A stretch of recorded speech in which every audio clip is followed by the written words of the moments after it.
और सबसे अच्छी बात है इन्होंने दिल्ली में बहुत अच्छी कोचिंग भी दी है और इनकी कुछ क्लासेस आपको ऑनलाइन भी मिल जाएंगी यूट्यूब पे। तो एक बहुत सारा अच्छा अनुभव और बहुत अच्छी टेक्निक्स सारी चीज़ें आपको शेयर करेंगे। इनसे आप बहुत कुछ अगले घंटों में सीखेंगे। सारे प्रॉब्लम जो भी आपको इकोनॉमी में है, आप क्या बुक्स लेंगे, क्या पैटर्न है, क्या नोट्स है, सारी चीज़ों को आपसे शेयर करेंगे। ठीक है, आप लोग इंजॉय करिए इस क्लास को। एक रजिस्टर मंगवाओ, इसको रब करवाओ। अच्छा, आप लोग सब लोग क्या ग्रेजुएशन कर चुके हैं कि सब अलग है उसमें? कुछ ऐसे भी जो 12th पास वाले आ गए हैं तुरंत फर्स्ट ईयर ग्रेजुएशन? अच्छा, एक है, सही है, जल्दी स्टार्ट कर दिया। और बाकी लोग का क्या मतलब है? अच्छा, हिंदी मीडियम है कि इंग्लिश मीडियम है? हिंदी मीडियम। कोई इंग्लिश मीडियम भी है? एक, बाकी सब हिंदी मीडियम है। अच्छा, किस भाषा में आप लोग आएंगे? हिंदी इंग्लिश मिक्स चलेगा ना? कहीं दिक्कत हो तो बता दीजिएगा, मैं कोशिश करूंगा कि हिंदी में ज़्यादा बोलूँ। कुछ इंग्लिश टर्म्स निकल जाए तो बता टोक दीजिएगा, ठीक है? कि सर हिंदी में बता दीजिए। जब तक ये रब हो रहा है तब तक आप लोगों ने अभी जैसे इकोनॉमिक्स की क्लास है, ये किसी ने एनसीईआरटी पढ़ी है क्लास 11 12 की? अच्छा, एनसीईआरटी की बुक आती है, पता है? इकोनॉमी की कौन सी बुक आती है, नाम पता है बुक का?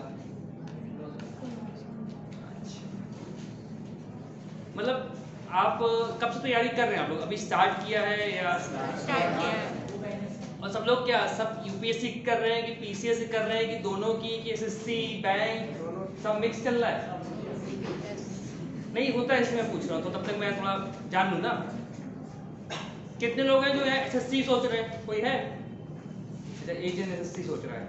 शायद एग्जाम तो सभी लोग सभी देते हैं, ऐसा है ना? नहीं, कुछ लोग होते हैं हम क्या यूपीएससी देंगे, हम एसएससी नहीं देंगे, पीसीएस नहीं देंगे, कुछ ऐसा भी होते हैं। क्योंकि मेरा भी काफ़ी डाइवर्स सर्कल रहा है। मेरे जो फ्रेंड्स रहे हैं वो कई लोग ऐसे हैं जो केवल यूपीएससी दिए थे, आईएएस आईपीएस बने, कुछ एसएससी वाले, कुछ बैंक वाले। मैंने भी, मैं मतलब ब्रीफ इंट्रोडक्शन तब तक दे देता हूँ। मैंने बीटेक किया था एनआईटी इलाहाबाद से, उसके बाद जॉब की थी। मेरा मन हुआ यार सिविल्स में आने का। पहले मैंने कोई कोचिंग नहीं की थी और मुझे लगता है कि ऐसे एससी वर्मा सर ने जो इंटरेक्शन किया तो बोला था कि लोगों को एक गाइडेंस दिखानी चाहिए। मतलब मुझे लगता है कि मुझे एक एक चीज़ बतानी चाहिए। मुझे लगता है कि आप लोग बुक से पढ़िए और जहाँ आपको डाउट आए, जो चीज़ ना समझ में आए वो पूछिए, वो बेहतर रहता है। यदि जैसे एग्जाम्पल मैं बताता हूँ, मैं प्लानिंग कमीशन में आपको बता रहा हूँ कि फर्स्ट प्लानिंग कमीशन में ये हुआ, सेकंड में ये हुआ, तो मेरे ख्याल से आप लोगों में कुछ लोग होंगे जो बुक से पढ़ चुके होंगे, उनके टाइम वेस्ट होगा, कहेंगे ये तो बुक से ही पढ़ सकते हैं, इसमें आप क्या बता रहे हो। ये फर्स्ट प्लानिंग कमीशन में गवर्नमेंट ने ये चीज़ स्टार्ट की, सेकंड प्लानिंग कमीशन में, 9th प्लानिंग कमीशन में क्या आया, तो मतलब वो मैं आप लोग पहली क्लास में डिस्कशन करूंगा कि आप लोग किस तरह की चाहते हैं, क्लासेस किस तरह से हों, उस पर हम लोग डिस्कशन करेंगे कि किस तरह से चलनी चाहिए। मुझे लगता है पर्सनली कि मैंने कोई कोचिंग नहीं की थी, मुझे लगता है कि जब आप बुक पढ़ते हो तो आपको कुछ जगह डाउट्स आते हैं शुरू में। इकोनॉमी में बात करें तो टर्म्स क्लियर नहीं होते हैं। जैसे आपका रेपो रेट है, रिवर्स रेपो रेट है, बैंक रेट है, या फिर जो बैंकिंग के टर्म्स होते हैं, जैसे आपका जो बजट आता है, बजट आपने देखा, बजट में कुछ टर्म्स होते हैं जो क्लियर नहीं हुए हैं। तो एक अप्रोच वो है कि जो आपको चीज़ें आप लोग कुछ पढ़िए, जो समझ में ना आए वो पूछिए। दूसरा ये है कि मैं किताब से एक चीज़ जो किताब में लिखी होती है वो यहाँ ब्लैक बोर्ड पर लिखूँ, मतलब व्हाइट बोर्ड पर, एक वो अप्रोच है। तो वो मैं आप लोग से पूछ लूँगा आप लोग क्या अप्रोच अच्छी लगती है। मुझे पर्सनली लगता है जो चीज़ किताब में लिखी है उसको यहाँ दोबारा लिखवा कर, वो मुझे टाइम वेस्ट लगता है। अच्छा, आप लोग सब बांदा से ही आए कि बाहर से आए? बाहर से। तो आप लोग और टाइम जाता है, मतलब मुझे लगता है कि आपका इतना टाइम गया है। कहाँ से हैं सब लोग? हमीरपुर। अच्छा, मैं भी हमीरपुर से ही आ रहा हूँ। तो देखिए, यदि आप हमीरपुर से यहाँ आ रहे हैं, आप 2 घंटा आपका आने में गया, 2 घंटा जाने में गया, तो 4 घंटे में यदि आप वो चीज़ मैं आपको बता दूँ जो बुक में लिखी हुई है, जब पढ़ सकते हो, तो मुझे पर्सनल मेरा थॉट है ये टाइम वेस्ट है। ठीक है, सबकी अलग अलग थॉट्स होते हैं, सबकी अलग अलग स्ट्रेटजीज होती हैं, वो हम लोग डिस्कस कर लेंगे कि हम लोग आगे किस तरह से क्लास को प्रोसीड कर सकते हैं, वो हम लोग उस पर डिस्कस करेंगे। तो मैं अपना ब्रीफ बैकग्राउंड ब्रीफ दे रहा था। तो मैंने कोई कोचिंग नहीं की थी, फिर मैंने अपने खुद ही पढ़ी थी एनसीईआरटी। तो आईएएस का इंटरव्यू दिया था, मेरा 3-4 नंबर से रुक गया था। फिर मैंने एसएससी क्वालिफाई किया था। जो एसएससी वाले हो, एसएससी वाले पूछ सकते हैं क्या बैंक के रिलेटेड आपको कुछ पूछना हो, तो एसबीआई मैंने क्वालिफाई किया है। उसके बाद पीएससी होता है, पहले एमपीपीएससी मैंने क्वालिफाई किया था, फिर फॉरेस्ट एग्जाम होता है उसमें मेरा क्वालिफाई हुआ था, अभी यूपीपीसीएस है और चल रही है। तो आप लोग को कोई भी डाउट है, क्योंकि नॉर्मल क्या होता है, मुझे लगता है कि जब आप स्टार्ट करते हो तो आधे लोगों को एक मतलब कई लोग बताएंगे ये बुक पढ़ लो, वो बुक पढ़ लो, वो बुक पढ़ लो, तो आप 4 किताबें पढ़ेंगे, लेकिन आप जब एग्जाम में देखेंगे तो आपको कंफ्यूज हो जाएंगे। कई बार ये होता है। तो मैंने सबकी अलग अलग स्ट्रेटजीज होती है। मेरा सोचना ये होता है कि आप सोर्सेज कम से कम दें। जो किताबें हैं 5 की जगह 3 पढ़ें, बट 3 को बार बार पढ़ें। तो मैं इकोनॉमी पहले स्टार्ट करता हूँ, जो मेरी सजेशंस हैं। चलेगा ये? देखिए इकोनॉमी में सबसे पहले, अच्छा देखिए यूपीएससी की थोड़ी अलग स्टाइल है, पीसीएस की अलग स्टाइल है, एसएससी की अलग स्टाइल है। मैं कोशिश करूंगा पहले तीनों को कंबाइन में बताने की, फिर अलग अलग कैसे क्या आपकी स्ट्रेटजीज होनी चाहिए, ठीक है। तो सबसे पहले है एनसीईआरटी। 3 बुक आती हैं, नोट कर लीजिए। क्लास 11-12 की है। एक है माइक्रो इकोनॉमी, हिंदी में क्या बोलेंगे, क्या बोलते हैं हिंदी में? सूक्ष्म, हाँ सूक्ष्म अर्थशास्त्र। एक है मैक्रो इकोनॉमी और एक है भारत का अर्थव्यवस्था, इंडियन इकोनॉमिक्स। 3 बुक्स हैं। क्लास 11-12 की एनसीईआरटी इकोनॉमी आप लोग मार्केट में जाकर खरीद लीजिए। और यदि कोई ऐसा है जो कि मतलब अफोर्ड नहीं कर सकता है तो वो मुझे पर्सनल मैसेज लिख कर दीजिएगा व्हाट्सएप पे, मैं कोशिश करूंगा बुक अरेंज करवाने की आपको, ठीक है। क्योंकि हो सकता है सबका मतलब अदरवाइज बुक ज़्यादा महंगी आती नहीं है, 50-100 रुपए की आती है एनसीईआरटी, ज़्यादा महंगी नहीं आएगी। अदरवाइज सेकंड हैंड देखेंगे शायद सेकंड हैंड बुक मिल जाए। तो सबसे पहले यदि आप लोग कोई भी आप लोग सीरियस पढ़ने वाले हैं कि हाँ आपको तैयारी कर रहे हैं, चाहे वो पीसीएस की हो चाहे वो यूपीएससी की हो, सबसे पहले आपको ये 3 बुक्स पढ़नी चाहिए। ये मिल पाएगा क्या? ये इससे तो हटेगा नहीं, ये तो ढीला करेंगे इसको, थोड़ा वैसा करेंगे, ऐसे करेंगे तरीका देखिए वो कहाँ जाएगा ये परमानेंट मार्कर है क्या लगा? हाँ तभी इसका नॉर्मल हो जाता है। आप लोगों ने लिखा नहीं था क्या? तुमने लिखा नहीं कुछ? मैं नहीं लिखा था सर, वो नॉर्मल मार्कर। अच्छा तो पहले ये 3 बुक्स है, तो सबसे पहले ये 3 बुक्स जो है वो आपको पढ़नी है। अच्छा आप लोग क्या चाहते हैं कि मतलब मैं बुक की लाइन बाय लाइन पढ़ाऊं या आप बुक पढ़ो, जो डाउट है वो पूछिए, क्या चाहते हैं आप लोग बताइए। क्योंकि मुझे लगता है यदि आप जो सपोज आपको लिखा हुआ है कि रेपो रेट में आरबीआई जो है वो बैंक को लोन देता है, सपोज ये स्टेटमेंट है, या आपने बैंक में आपने पढ़ना है बुक में, फिर आप यहाँ आए, यही हमने लिख दिया, आपने नोट कर लिया, तो आपका 2 घंटा आना, 2 घंटा जाना और 1.5 घंटे क्लास, 5.5-6 घंटे में आपका आउटपुट क्या आया, ये सबसे इंपॉर्टेंट है। तो आप लोग बताइए अधिकांश लोग क्या चाहते हैं, किस तरह से चाहते हैं क्लासेस हो? कितने लोग चाहते हैं डाउट क्लियर वाला चीजें हो? अच्छा कितने लोग चाहते हैं उनकी बुक की एक लाइन पढ़ें? कोई है सर? अच्छा आप हैं, ये बुक की एक लाइन पढ़ लीजिए आप लोग। तो यार एक काम करेंगे, आप लोग अलग से क्लास लेंगे, बुक की एक लाइन तुम देखेंगे, किसी को कोई देखेंगे, शायद कोई मिल जाए कोऑर्डिनेटर वगैरह जो बुक की एक लाइन पढ़े आपके लिए। तो क्योंकि देखिए यदि आप कहाँ से आ रहे हैं, कहाँ से आप यहीं के रहने वाले हैं कि हैं?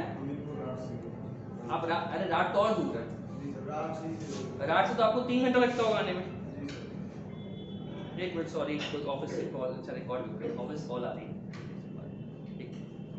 हेलो, हाँ इसी में मैं क्लास ले रहा हूँ, मैं आपको कॉल करता हूँ, कुछ अर्जेंट है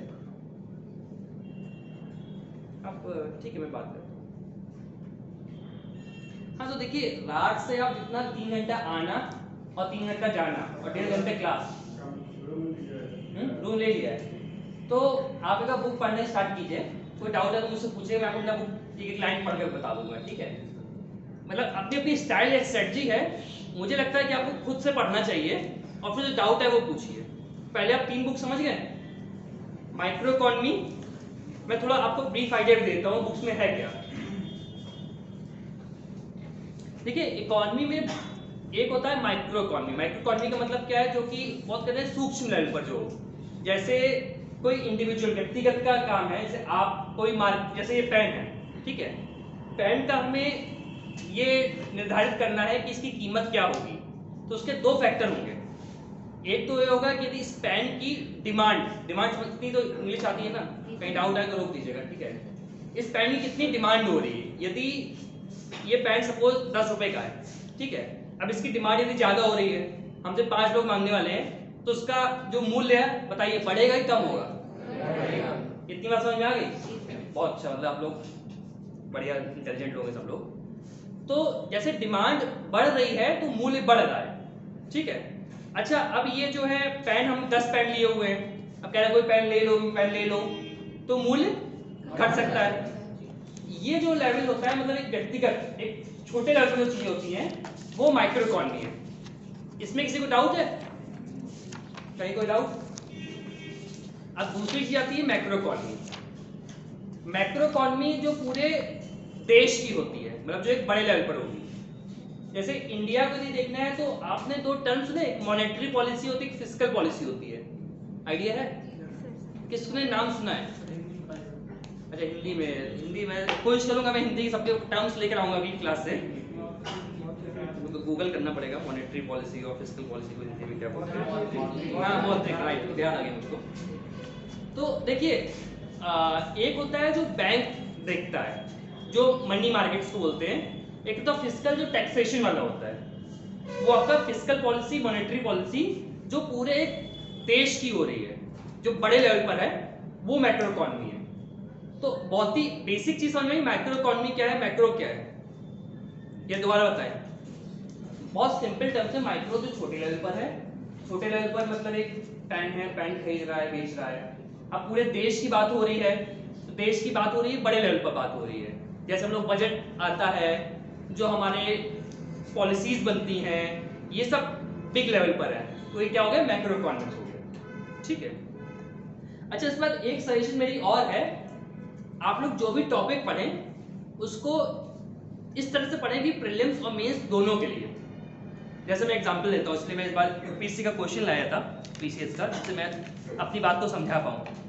देखिए, जैसे इस बार जो है ये सिविल सर्विस एग्जाम का मेंस का क्वेश्चन है जो मैं पढ़ रहा हूँ, मैं बताऊंगा मैं क्या अप्रोच में आपको समझाना चाहता हूँ। इसमें क्वेश्चन आया है, चाहे तो नोट भी कर लीजिए, अभी इंग्लिश में पढ़ रहा हूँ तो हिंदी में बोल दूंगा। हाउ आर द, एक बार नोट करिएगा, how are the principles followed by Niti Aayog different from those followed by planning commission in India। जो नीति आयोग के सिद्धांत हैं वो किस तरह से प्लानिंग कमीशन के सिद्धांतों से भिन्न है। ये क्वेश्चन यूपीएससी में आया है। लिख लिया सबने? लिख लिया सबने ना, या फिर से बोले? नीति आयोग के जो सिद्धांत हैं वो किस तरह से प्लानिंग कमीशन के सिद्धांत से भिन्न है, क्या अंतर, ठीक है, ये क्वेश्चन आया हुआ था। अब मैं समझाना क्या चाहता हूं आपको, जैसे हम लोग किताब में पढ़ते हैं, जैसे हमने टॉपिक पढ़ा जो मैं बता रहा था प्लानिंग कमीशन था, तो आप लोग जैसे एनसीईआरटी में पढ़ेंगे तो आप पढ़ेंगे पहले प्लानिंग कमीशन, तो उसमें लिखा है, बुक में लिखा है कि पहले प्लानिंग कमीशन आया था, ठीक है, उसमें फर्स्ट प्लानिंग कमीशन आया, सेकंड प्लानिंग कमीशन आया, 12th प्लानिंग कमीशन तक आए, उसके बाद आपका नीति आयोग आया। नीति आयोग किस दिन इसका गठन हुआ, नीति आयोग के क्या प्रिंसिपल्स हैं, तो ये सारी जो जानकारी है, जो कह सकते हैं आप फैक्चुअल जानकारी है, वो सब आपको प्रीलिम्स में काम आती है, ठीक है। जो ये कॉन्सेप्ट वाली चीजें हैं कि दोनों, मतलब हम लोग नीति आयोग लाए क्यों, देखिए आपको मेंस में आप ये एग्जामिनर चाहता है कि आप सोचें, आप रट्टा ना मारें। यही मैं बता रहा हूं कि यही जो है आपको मेरी हेल्प जरूरत पड़ेगी। जैसे आपने बुक में पढ़ लिया कि प्लानिंग कमीशन है, first planning commission, second planning commission, third planning commission, NITI Aayog का गठन तब हुआ, नीति आयोग के ये प्रिंसिपल है, नीति आयोग का ये चेयरमैन होता है, वाइस चेयरमैन होता है। जो डिटेल्स हैं, फैक्चुअल डिटेल, ये आपको कहाँ काम आएगी, प्रीलिम्स में ज्यादा काम आएगी। और जो एनालिसिस है, जो आपको समझना है कि ऐसा क्यों हुआ। जैसे देखिए सब क्वेश्चन बनते क्यों हैं, जैसे आपसे पूछा जाएगा, आपको मतलब एक कॉमन इंसान से ये उससे अपेक्षा की जाती है कि जब नीति आयोग आया तो किसी के दिमाग में आना चाहिए कि नीति आयोग हम लाए क्यों। किसी को आइडिया है इसका? अखबार वगैरह पढ़ते हैं ना, बताइए, मैं जानना चाहूंगा जरा आप लोग किस लेवल पर है। कोई मतलब जो भी आपको समझ में आए, नीति आयोग क्यों लाया गया? कोई बोलना चाहेगा कुछ? कब आया नीति आयोग, अच्छा ये बताइए। चलिए गुड। मतलब देखिए ये चीजें जो है आपको फैक्चुअल चीजें, वैसे यूपीएससी में तो सब चीजें नहीं पूछी जाती हैं, पीसीएस में भी अभी सब नहीं पूछा जाता है, एसएसटी में शायद काम आ जाएगा आपको, ये कब आया था क्वेश्चन वैसे आते नहीं है, फिर भी आपको पता होना चाहिए। आप जब आंसर लिखते हैं तो आप लिखते हो तो उसको अच्छा इंप्रेशन पड़ता है। तो नीति आयोग ने बताया, कब आया बता दिया हमने। नीति आयोग का चेयरमैन कौन होता है? बहुत अच्छा, ये भी पता है आपको। तो ये सारी चीजें आपको पता है, आपने बुक से कुछ कुछ पढ़ा है, ये अच्छी बात है। अब नीति आयोग लाया क्यों गया, किसी को आइडिया है? कोई भी कुछ भी यदि बोलना चाहे। नीति आयोग प्लानिंग कमीशन में अंतर क्या है? अखबार पढ़े होंगे, बाद में कुछ क्या बताइए, बताइए आराम से बताइए। नहीं देखिए, अब देखिए सबसे इंपॉर्टेंट चीज क्या, जब मेंस पढ़ते हैं तो आपको क्वेश्चन समझना जरूरी है। मैंने पूछा कि दोनों में अंतर क्या है, ठीक है, आपने कहा क्या, बोला कि 5 ईयर प्लान खत्म कर दिया गया है, ये आपकी बात सही है, बट क्वेश्चन मेरा क्या था, दोनों में अंतर क्या है। राइट, आपने कोशिश की, अच्छी बात है। अच्छा एक चीज और है, मैं कोशिश मैं एक बता, मेंस की आंसर राइटिंग जो होती है उस पर भी आप लोग थोड़ा थोड़ा फोकस करना स्टार्ट कर दीजिए। यूट्यूब पे मेरे वीडियो पड़े हैं, यूट्यूब तो यूज करना आता है सबको, उसमें लिख लीजिएगा अभिमन्यु सेठ, यूट्यूब पर सर्च मार लीजिएगा। मैंने 5-6 क्लासेस ली हुई हैं, ABHIMANYU SETH, मैंने 5-6 क्लासेस ली थी, तो उसमें मैंने बताया कि आप मेंस की आंसर राइटिंग कैसे कर रहे हैं। मुझे लगता है कि सबसे इंपॉर्टेंट आपका मेंस का आंसर राइटिंग होता है, तो आप जितनी जल्दी शुरू कर दें उतना अच्छा रहता है। हाँ, तो और कोई कुछ बोलना चाहेगा दोनों में अंतर? हाँ बताइए। प्लानिंग कमीशन ने जो 5 वर्षीय योजनाओं को तैयार किया करते थे, तो बाद में ये समझ में आया कि 5 वर्षीय योजनाओं से हम किसी भी देश के विकास को या अर्थव्यवस्था को लंबे समय तक या 5 वर्षों में कुछ नहीं किया सकता, तो उसके लिए एक बड़ी योजना की जरूरत पड़ी जो 10 साल या 15 साल के लिए चले।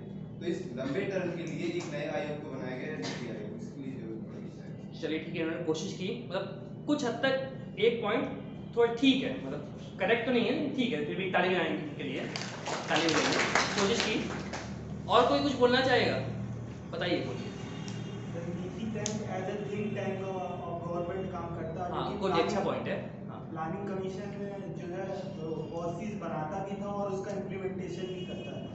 इम्प्लीमेंटेशन काफी सही बताया मैंने, थिंक टैंक जो टर्म है वो आपने अच्छा यूज किया है, गुड इसके लिए। और जो प्लानिंग कमीशन थी वो 5-5 साल के लिए योजना बनाते हैं, जो काफी लंबी योजना हो जाती थी और बहुत स्ट्रेच हो जाता है। अच्छा, ये आप दोनों ने कहाँ पढ़ा? मैगजीन से पढ़ा। अच्छा ये बताइए, सब लोग न्यूज़पेपर पढ़ते हैं कि नहीं पढ़ते? पढ़ते हैं। कितने लोगों ने न्यूज़पेपर पढ़ते हैं, अच्छा बताइए। मतलब मोस्टली लोग नहीं पढ़ते। देखिए सबसे पहली चीज़ क्या, आपको न्यूज़पेपर पढ़ना ही पढ़ना है, कोई भी पढ़िए। वैसे पढ़ना तो होता है, इंग्लिश मीडियम वाले का हिंदू पढ़ते हैं, हिंदी में दैनिक भास्कर का राष्ट्रीय संस्करण अच्छा आता है, तो लेकिन आपको कम से कम पढ़िए। तो जैसे 2 लोगों ने बताया, बाकी लोग नीति आयोग को कुछ आइडिया है, हमेशा अखबार निकलता है नीति आयोग का, और लोग कुछ बताइए। देखिए आप लोग स्टैंड कहाँ कर रहे हैं, तब वहाँ से स्टार्ट करें ना, आइडिया लगे। आप लोग कुछ बताइए, कुछ नीति आयोग के बारे में कुछ पता है? हाँ बताइए।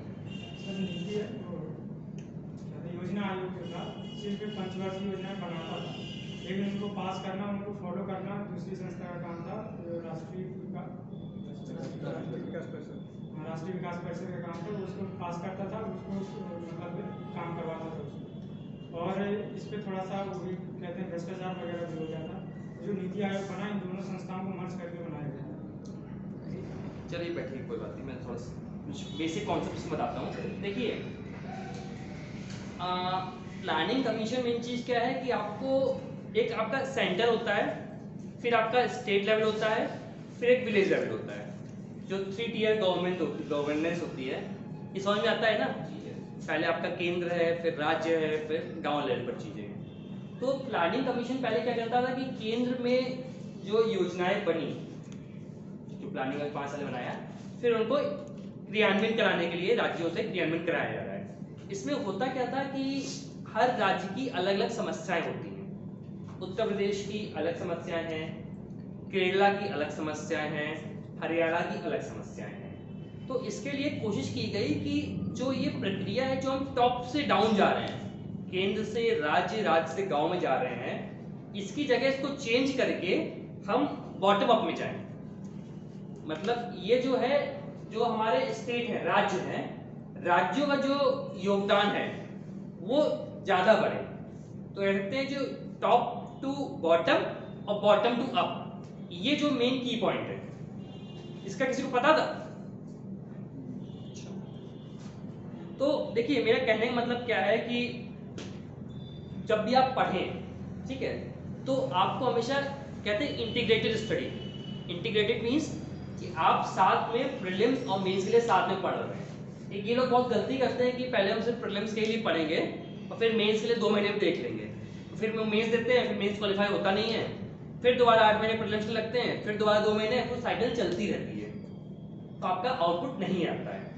इसलिए आपको जो भी टॉपिक पढ़ना है वो प्रीलिम्स और मेंस दोनों को से पढ़ना है। इसलिए मैंने आपको एग्जांपल दिया कि जब आप प्रीलिम्स के लिए आपने बुक खोली इकोनॉमी की, आपने पढ़ा प्लानिंग कमीशन के जो भी मतलब बने हैं, first planning commission, second planning commission, NITI Aayog के बारे में पढ़ा, तो आपको दिमाग लगना चाहिए कि नीति आयोग बना क्यों है।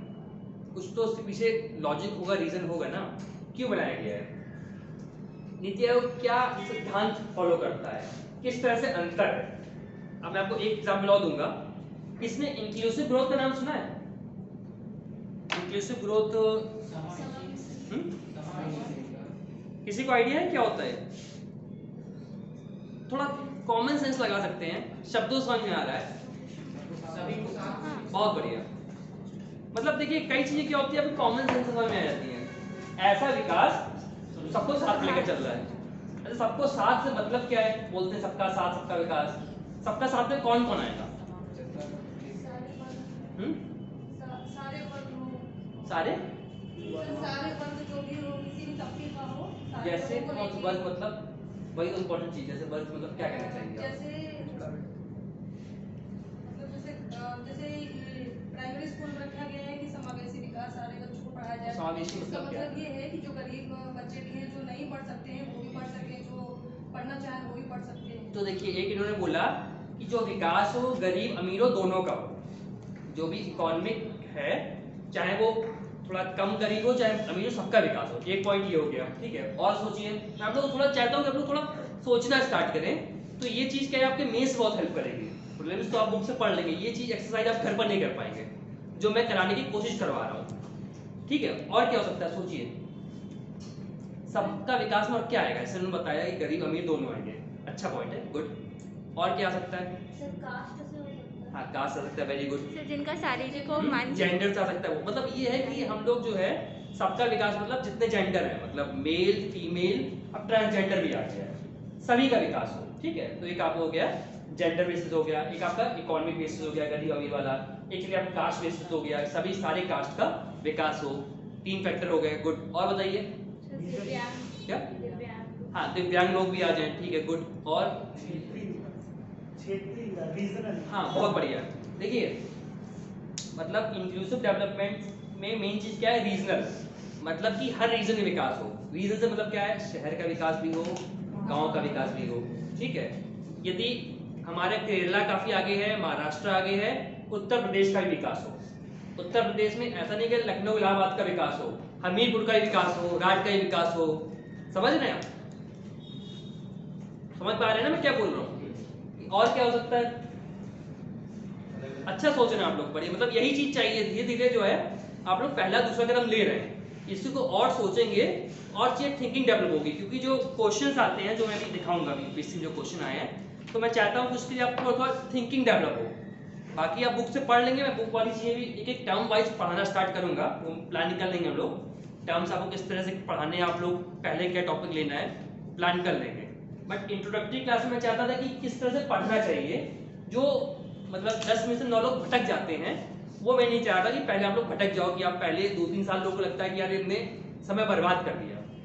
जैसे मैं बताता हूँ, मैं दिल्ली में जो भी कोचिंग्स हैं, बाजीराम है, वहाँ मैंने कोचिंग क्लासेस ली हैं, वहाँ का स्टडी मटेरियल मैंने बनाया, forum IAS, Rao IAS, Chanakya, और इन सब में मैंने जो कंटेंट हेड होता है, तो जो भी आपको नोट्स चाहिए, नोट्स वगैरह मिल जाते हैं, उसमें कोई दिक्कत नहीं है, वहाँ खुद ही मैंने बनाए नोट्स वगैरह, पेपर वगैरह।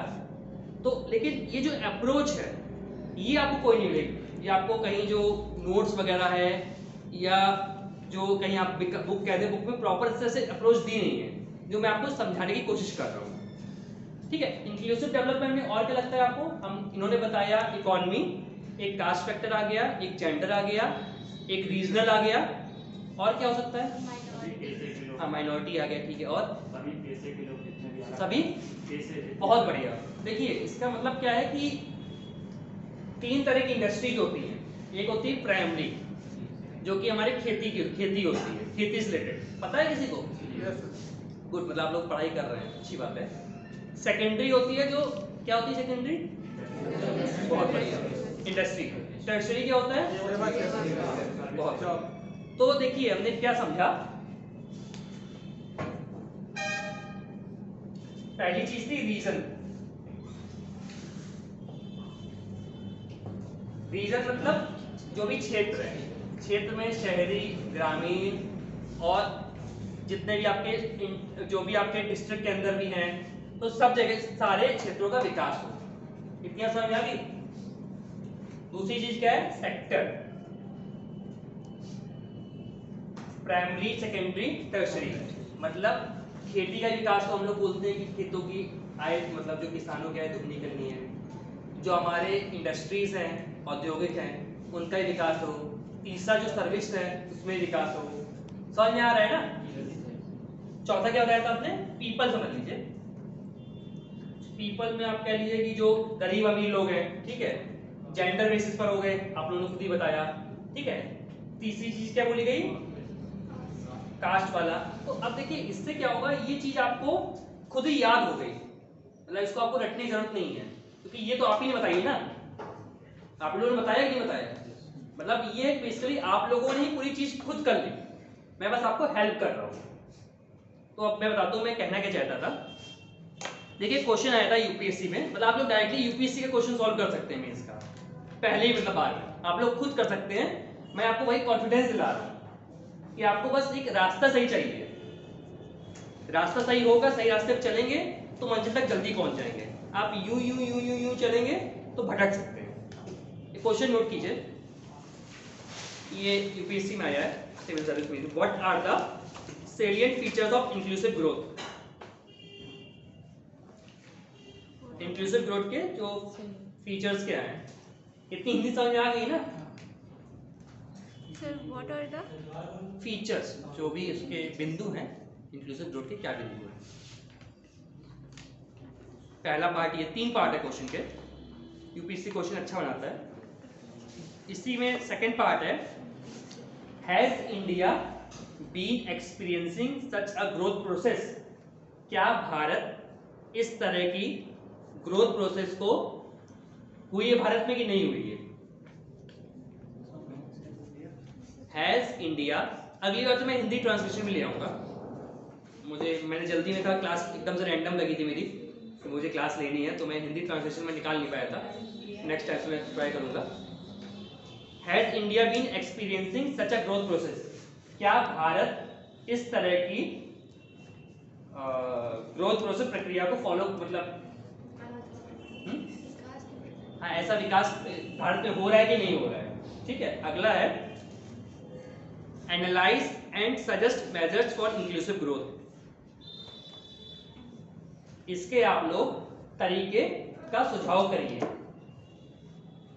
ये पूरा एक क्वेश्चन है, और ये पूरा एक क्वेश्चन आपको 7-8 मिनट में लिखना होता है।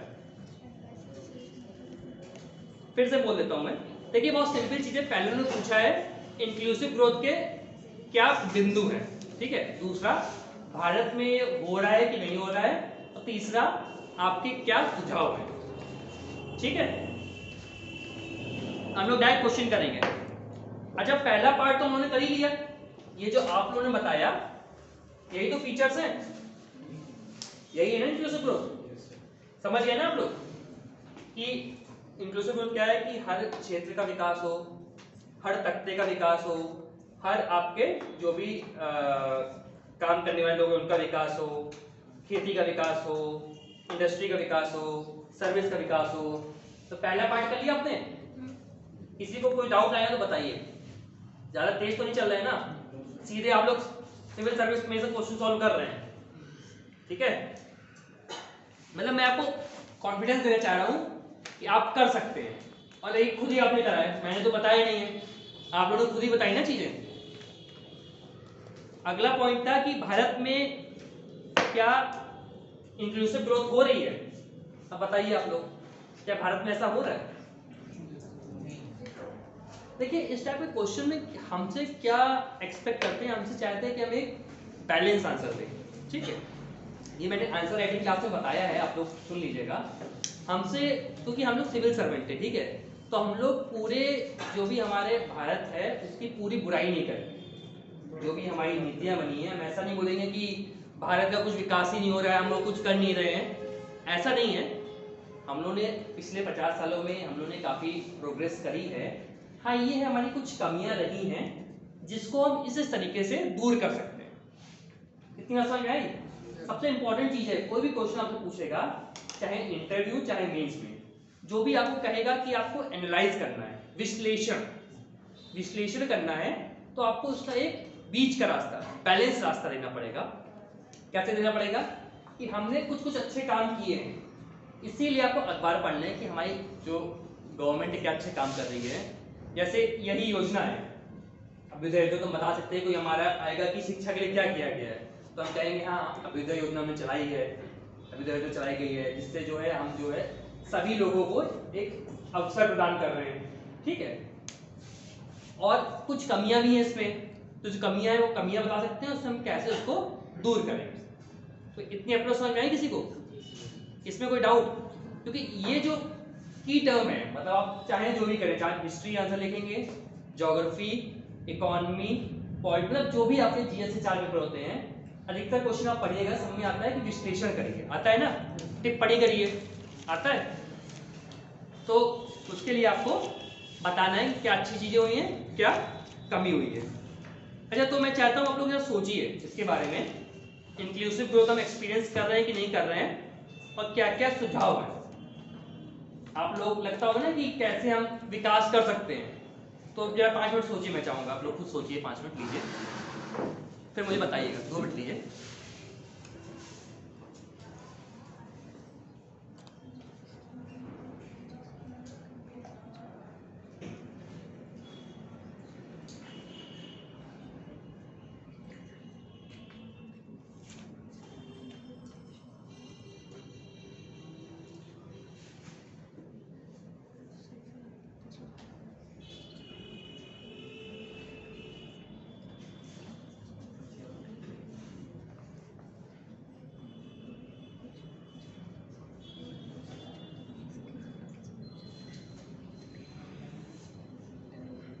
जो थोड़े बहुत पॉइंट लिख लिए वो बताइएगा, ठीक है?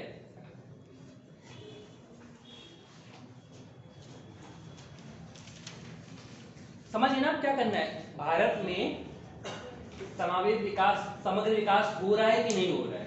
कुछ आप बताएंगे, कुछ चीजें आपको लगी होंगी हाँ समग्र विकास करने के लिए हम लोग आगे बढ़ रहे हैं, कुछ किया गया है। जहाँ आपको लगे कि नहीं समग्र विकास नहीं हो रहा है, आपके कुछ सुझाव होंगे, ठीक है? जैसे आप लोग बता सकती हैं कि महिलाओं को और ज़्यादा उनका विकास करने के लिए क्या कर सकते हैं, कुछ आपको सुझाव होंगे, आप बता सकती हैं। जो लोग खेती से लगते हैं उन्हें पता होगा खेती के सुधार के लिए क्या कर सकते हैं। तो कुछ मैं चाहता हूँ आप लोग पास पॉइंट आए, भले 1 पॉइंट आए, 2 पॉइंट आए, क्योंकि देखिए मेंस में जो क्वेश्चन आते हैं अधिकतर नए आते हैं, तो आप किताब से पढ़कर या कोचिंग से पढ़कर वैसा कोई मटेरियल काम नहीं आता है। ये सब आपको जो सोचने की प्रोसेस है, जो मैं कोशिश कर रहा हूँ आपको करवाने की, वही आपको काम आएगी उस दिन। तो थोड़ा सोचिए आप लोग, कुछ मैं चाहता हूँ कि एक पॉइंट सब लोग कम से कम सोचें। ऐसा कोई है जो एक भी पॉइंट नहीं सोच पा रहा है? बताइए तो मैं हेल्प करूंगा, इसलिए मैं कह रहा हूँ।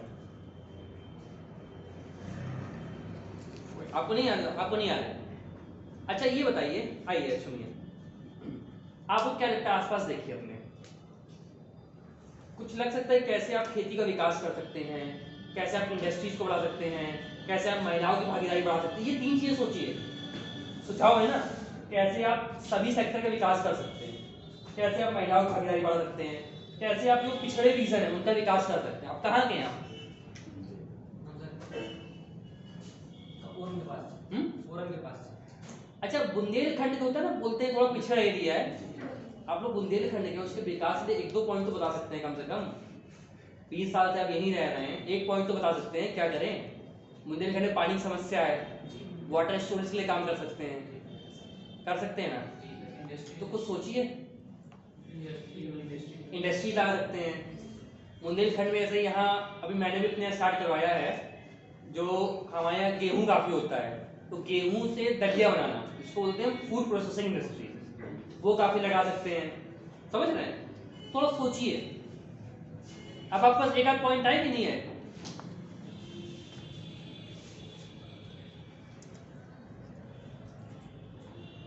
बाद में आपको सब नोट्स मिल जाएंगे, सुनिए मैं नोट्स वगैरह सब दिलवा दूंगा, बट ये जो प्रोसेस है, प्रोसेस जो मैं करवाने की कोशिश कर रहा हूँ, ये आपको किताब नहीं सिखा पाएगा और ना ही आपको कोई नोट्स सिखा पाएंगे।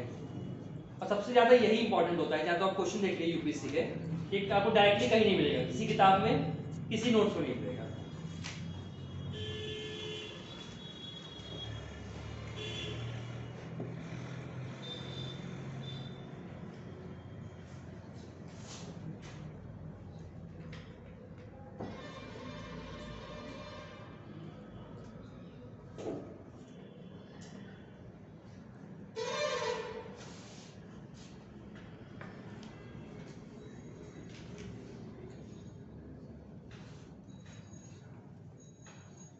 किसी ने लिखे पॉइंट्स, कोई पॉइंट बताना चाहेगा?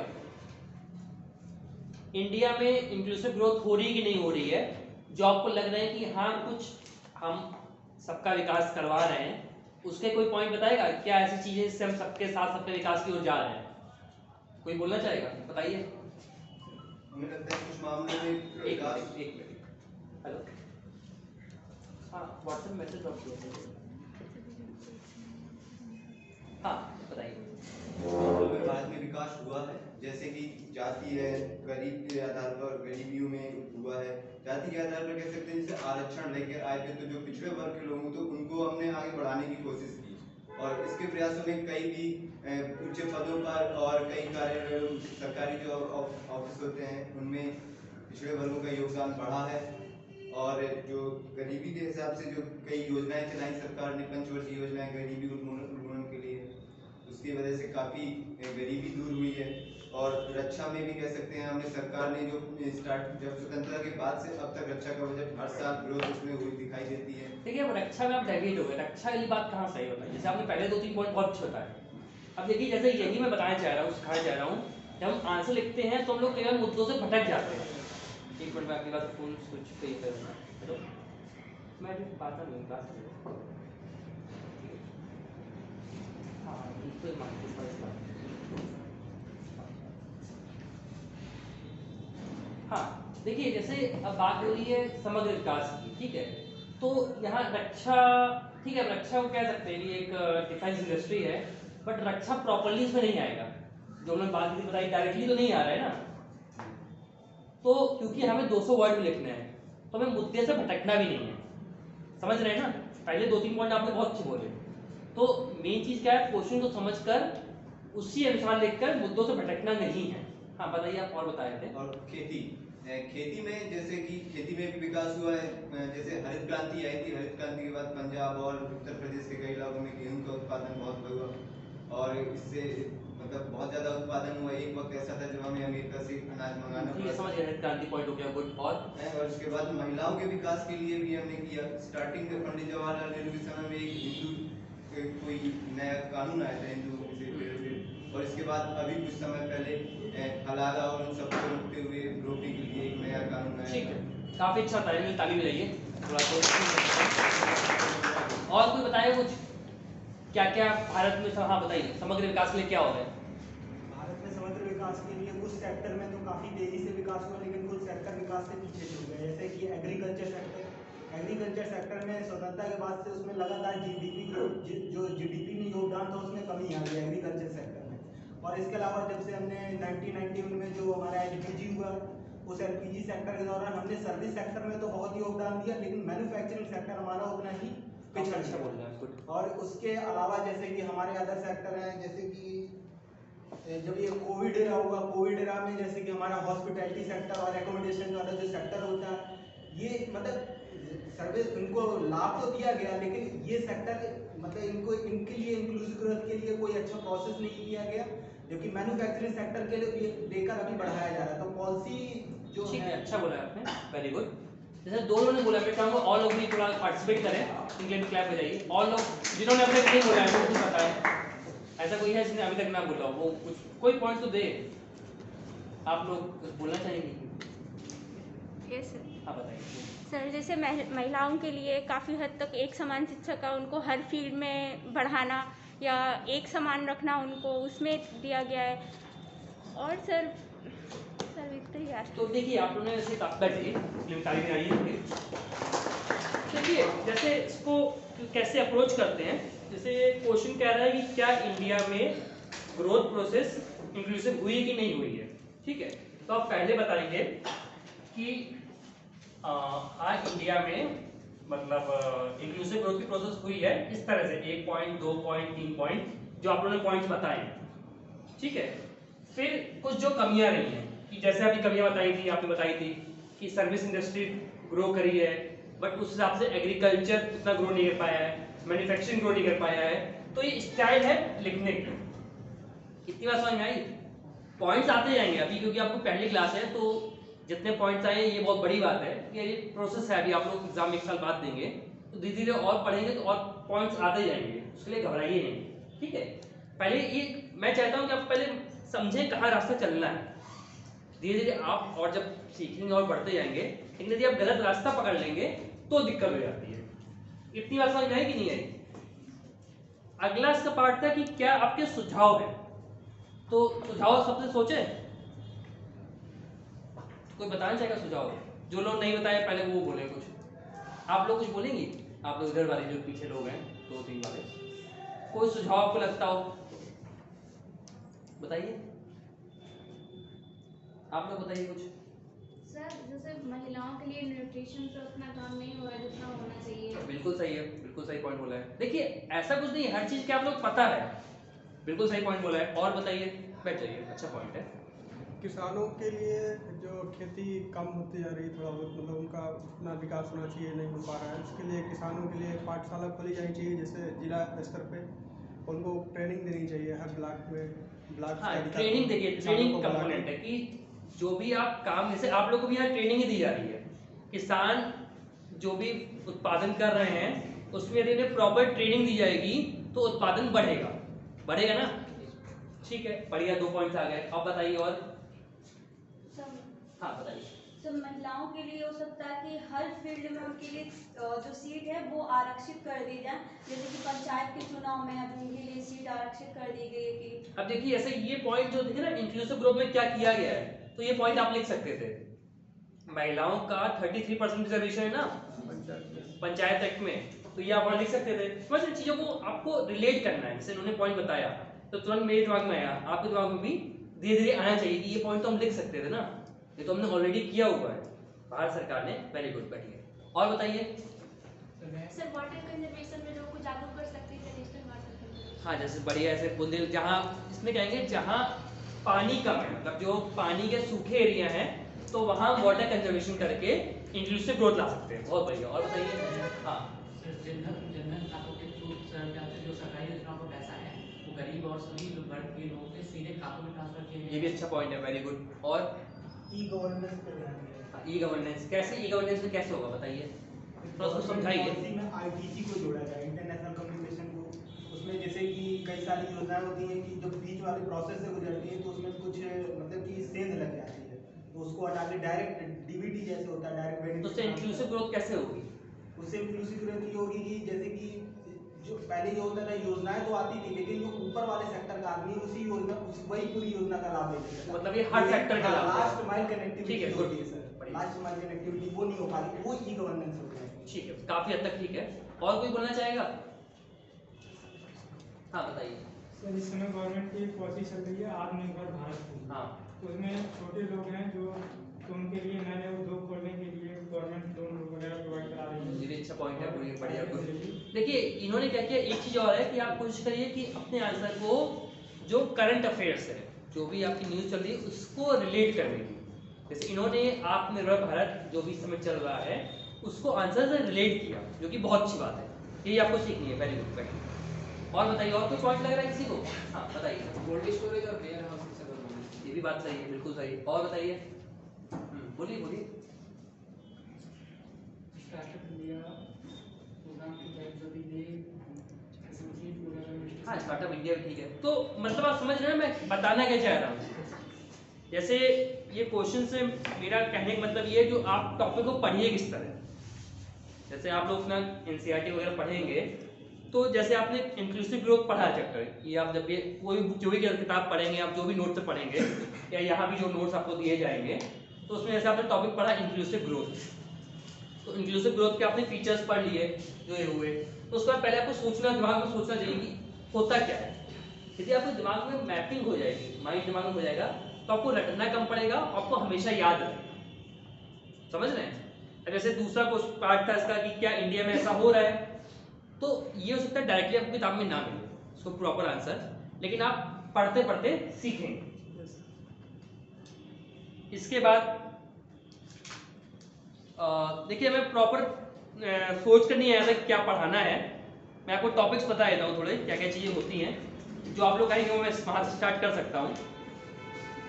देखिए मेन चीजें क्या है मैक्रो इकोनॉमी में। कोई बुक डाला है क्या एनसीईआरटी? अच्छा कोई बात नहीं।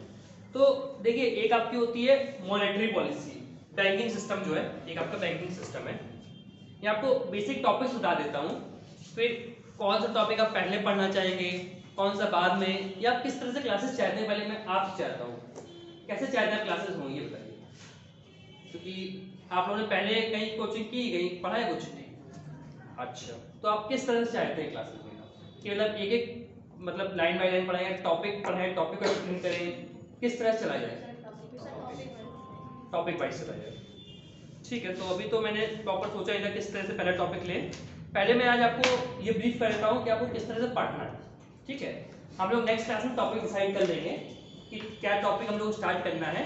उस टॉपिक में मैं चाहूँगा कि आप लोग भी पढ़ कर आप लोग बुक से रीड करें, उसके बाद उस टॉपिक को मैं एक्सप्लेन करूँगा। जैसे एग्जाम्पल मैं बताता हूँ, जैसे बजट है, तो आप लोग पहले बुक से पढ़ें, एक बार रीड करें एटलीस्ट एनसीईआरटी में कि बजट होता क्या है, बजट के क्या कंपोनेंट होते हैं, बजट को किस तरह से पास किया जाता है, बजट की इंपॉर्टेंस क्या है, क्यों हम लोग बजट लाते हैं, क्यों बजट की महत्वपूर्णता है। फिर मैं उसको बताऊं, चीज़ों को शॉर्ट में बता दूंगा कि बजट होता क्या है, बजट के क्या क्या कंपोनेंट्स मैंने शॉर्ट में बता दिए।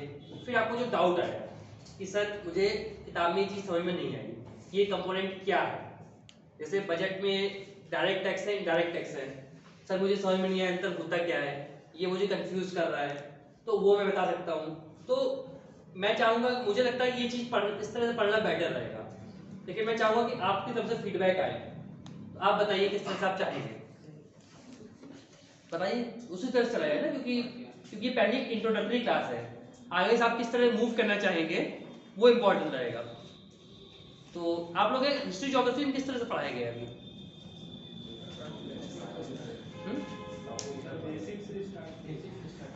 बेसिक से स्टार्ट किया गया है, भाई सबकी अलग अलग अप्रोच होती है। तो मुझे लगता है कि यदि आप लोग इतना टाइम जाएगा, पहले आप खुद भी पढ़ें, उसके बाद उसी टॉपिक को मैं आपको जो डाउट हो फिर मैं बताऊँ, ये कैसा रहेगा बताइए? ये सही रहेगा ना? तो हम लोग आगे कुछ मतलब मैं बात कर लूँगा टॉपिक वाइज, जो टॉपिक प्रिपेयर के लिए जाएंगे कि ये टॉपिक पढ़ाना है, तो टॉपिक में बता दिया जाएगा आपको पहले से कि ये टॉपिक आपको पढ़ना है, तो वो आप किताब से पढ़ें। तो अभी आप अच्छा कोई कॉमन डाउट्स हैं तो अभी हम सोचते हैं उसको ले लें, या आपको प्रिपरेशन से रिलेटेड कोई डाउट हो तो आज वो बताइए। हाँ बताइए। जब हिस्ट्री की क्लास में सबसे पुराने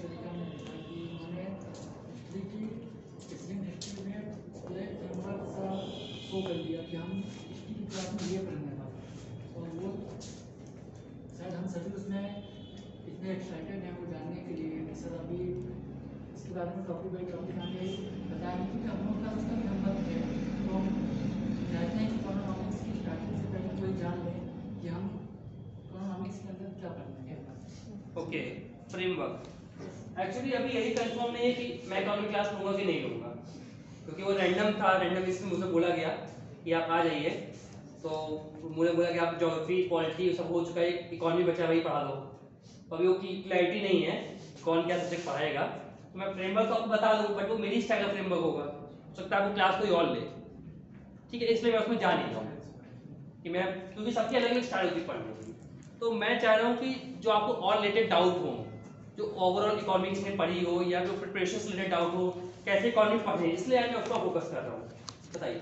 प्रोजेक्ट में काफ़ी शब्दावलियाँ हैं, तो उन्हें भी काफ़ी कुछ समझ में नहीं आता कि जैसे राजकोषीय घाटा हमने जाना कि जो पूंजी के व्यय है और आय होता है उसके बीच में डिफरेंस में राजकोषीय घाटा को शो कर दिया जाता है। उसमें ढेर सारी शब्दावलियाँ दी थी, तो उसमें काफ़ी तो समझ नहीं आ रही। ओके, बजट के टर्म्स, ठीक है।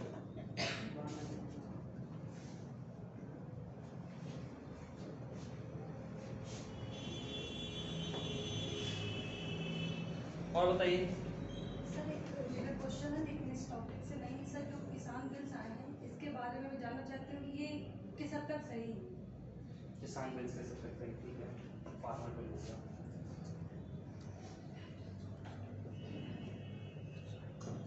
देखिए एक्चुअली ये एकदम रैंडम क्लास लगाई गई थी, तो मैं चाहूँगा अभी आपको जो इकोनॉमी ओवरऑल जो प्रिपरेशन से रिलेटेड डाउट है वो पूछ लीजिए, बाकी से आप ऐसे बोले तो अलग अलग और बताइए, फिर मैं वो कोशिश करूँगा। और बताइए, और कोई डाउट हो तो, पूरे रैंडम, पूरे कहीं भी किसी सब्जेक्ट का आपको लग रहा हो।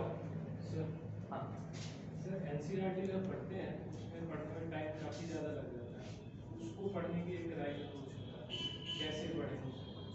एनसीईआरटी पढ़ने की राइटर, कौन सी एनसीईआरटी पढ़ी आपने? Sir geography. ज्योग्राफी कौन सी क्लास वाली? 6, 7 की राइट अप्रोच। देखिए इसमें जैसे एनसीईआरटी पढ़ना, तो एक तो पहले मतलब सबके अलग, इसमें बोला सबके अलग अलग स्टाइल है। मुझे लगता है कि जैसे मैंने पढ़ी थी, सबसे पहले एक तरह से नॉवल जैसे पढ़ते हैं, एक रीड कर लेते हैं, तो रीड करने से आपको अंडरस्टैंडिंग आ जाती है क्या क्या टॉपिक्स हैं। जैसे आपने सपोज अर्थक्वेक पढ़ा, तो अर्थक्वेक आपने पढ़ा कि अर्थक्वेक होता है, अर्थक्वेक के रीजंस क्या हैं, अर्थक्वेक कहाँ होता है, अर्थक्वेक क्यों होता है, तो एक आपने एक तरह से रीड कर लिया, तो एक बेसिक अंडरस्टैंडिंग आ गई। उसके बाद आप जो है सिलेबस देखिए, जो आपका यूपीएससी का या पीसीएस का, एसएससी का, जो भी आप तैयारी कर रहे हैं, सिलेबस में क्या क्या पॉइंट्स हैं, उन पॉइंट्स को देखिए। उसके बाद आप लास्ट ईयर के क्वेश्चंस देखिए, तो उससे आपको समझ में आएगा कि एग्जाम में किस तरह से क्वेश्चन पूछे जा रहे हैं, समझ रहे हैं। उस तरह से आप धीरे धीरे, वो प्रोसेस होती है, मतलब ऐसा उसमें कोई ऐसा नहीं कि आप इस तरह से पढ़िए, आपको धीरे धीरे अंडरस्टैंडिंग आती है कि हाँ एग्जाम में इस तरह से ओरिएंटेशन है। इसलिए मैंने पहली चीज़ यही ली, सीधे मैंने क्वेश्चन लिया यूपीएससी का। जैसे आप इंक्लूसिव ग्रोथ पढ़ें, कोई भी इकोनॉमिक क्वेश्चन पढ़ें, तो आपकी क्या अप्रोच होनी चाहिए, समझ रहे हैं। और बताइए नेक्स्ट टॉपिक मैं सोच रहा हूँ, तो वैसे लेते हैं जो एनसीईआरटी चैप्टर वाइज है वो करना अच्छा रहेगा, क्योंकि एनसीईआरटी डिजाइनिंग बहुत अच्छी की गई है। तो पहला चैप्टर, दूसरा चैप्टर वैसे ही टॉपिक ले लें, ये कैसा रहेगा? सही रहेगा ना, इसमें आप लोग रिलेट भी कर पाएंगे, कहीं आप मिस कर रहे हैं तो जो आप स्ट्रक्चर बोल रहे थे, तो हम पूरा एनसीईआरटी का ही फॉलो करेंगे। सबसे पहले जो है, यदि मैंने क्लासेस ली, सबसे पहले जो माइक्रो इकोनॉमिक्स है, ये पहले मैक्रो लेते हैं, वो ज़्यादा इंपॉर्टेंट है। माइक्रो, पहले माइक्रो इकोनॉमिक की जो बुक है उसमें जो चैप्टर वाइज है वो चैप्टर वाइज करेंगे, ठीक है। अगली चीज मैक्रो इकोनॉमी और इंडियन इकोनॉमी।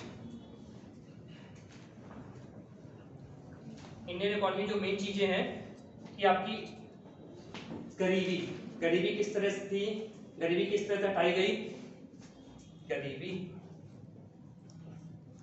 इसके बाद जो एलपीजी आया है, एलपीजी पता है ना सबको, लिबरलाइजेशन, प्राइवेटाइजेशन, ग्लोबलाइजेशन, पता है किसी को भी नहीं पता है? कुछ लोगों को नहीं पता है लग रहा है, किसको इसको नहीं पता है? अच्छा 1991 में 3 बड़े चेंज हुए थे, ये तो पता होगा कि 1991 में क्या पॉलिसी आई थी, किसको पता है, कौन बताएगा, बताइए। राव मनमोहन प्लान की तहत कुछ ऐसे इंक्लूजन दिए गए थे जिसमें वित्तीय व्यवस्था को बढ़ाया जाए। उसमें उस टाइम की प्रॉब्लम थी कि देश में आर्थिक तंगी आ सकती थी, तो तत्कालीन अरे कीवर्ड्स क्या है, एलपीजी का मतलब क्या है, कोई बताएगा? जी हाँ बताइए। लिबरलाइजेशन मतलब कि पूरा जो हमारा सेक्टर है वो पहले क्या था कि इंडियन भारत के अंदर। एक मिनट परेशान और आप लोग थोड़ा वर्ड से पकड़ने की कोशिश कीजिए तो आपको रटना नहीं पड़ेगा। लिबरलाइजेशन मतलब क्या है? मतलब उदारीकरण, उदारीकरण से क्या समझते हैं आप हिंदी में? थोड़ा कॉमन सेंस क्या बोलता है आपका? सभी के लिए सभी मतलब जो हमने उदारीकरण मतलब होता है जो हमने रिस्ट्रिक्शन लगाए हैं, जो भी हमने नियम कानून लगाए हैं उनको कम कर देना। बहुत ही सिंपल वर्ड से बोले, इतनी बात सबको समझ में आती है? अब आप बताइए उदारीकरण क्या है? उदारीकरण मतलब जो अभी तक क्या था, पहले 1991 तक जो मार्केट था इंडियन, वो केवल इंडियन लोगों के लिए था। ग्लोबल मार्केट मतलब कि फॉरेन इन्वेस्टमेंट इसमें नहीं आ रहा था। और नहीं, ये ग्लोबलाइजेशन, देखिए उदारीकरण मतलब क्या है कि पहले क्या था कि हमने बहुत सारे रिस्ट्रिक्शन लगाए थे कि कोई जो हमारी इंडस्ट्री है इतना प्रोडक्शन करेगी या इतने जो लाइसेंस मिलेंगे, जो उसको कोटा या लाइसेंस राज बोलते थे, उनको हटाना। वर्ड समझिए आप, अगेन मैं कह रहा हूँ रटिए नहीं। उदारीकरण मतलब क्या होता है, हम उसको लिबरल पर्सन मतलब क्या है, रिस्ट्रिक्शन नहीं लगेगी, यही तो मतलब हुआ।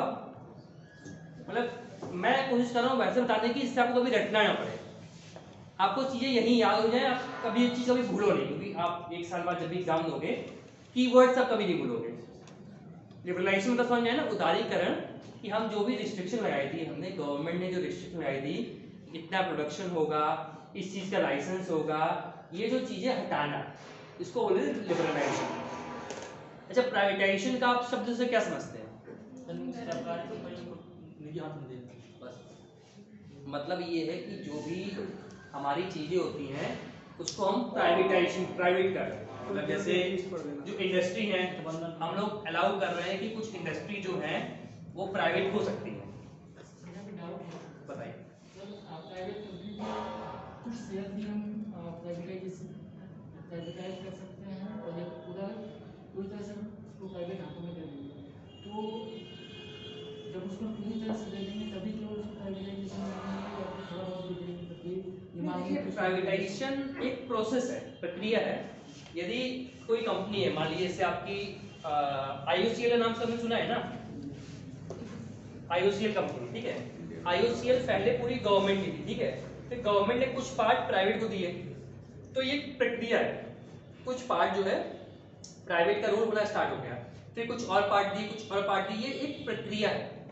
जैसे हम कोई सेक्टर है, पहले था कि कुछ स्पेसिफिक सेक्टर थे जिसमें केवल सरकारी काम करेगी, जैसे रेलवे है।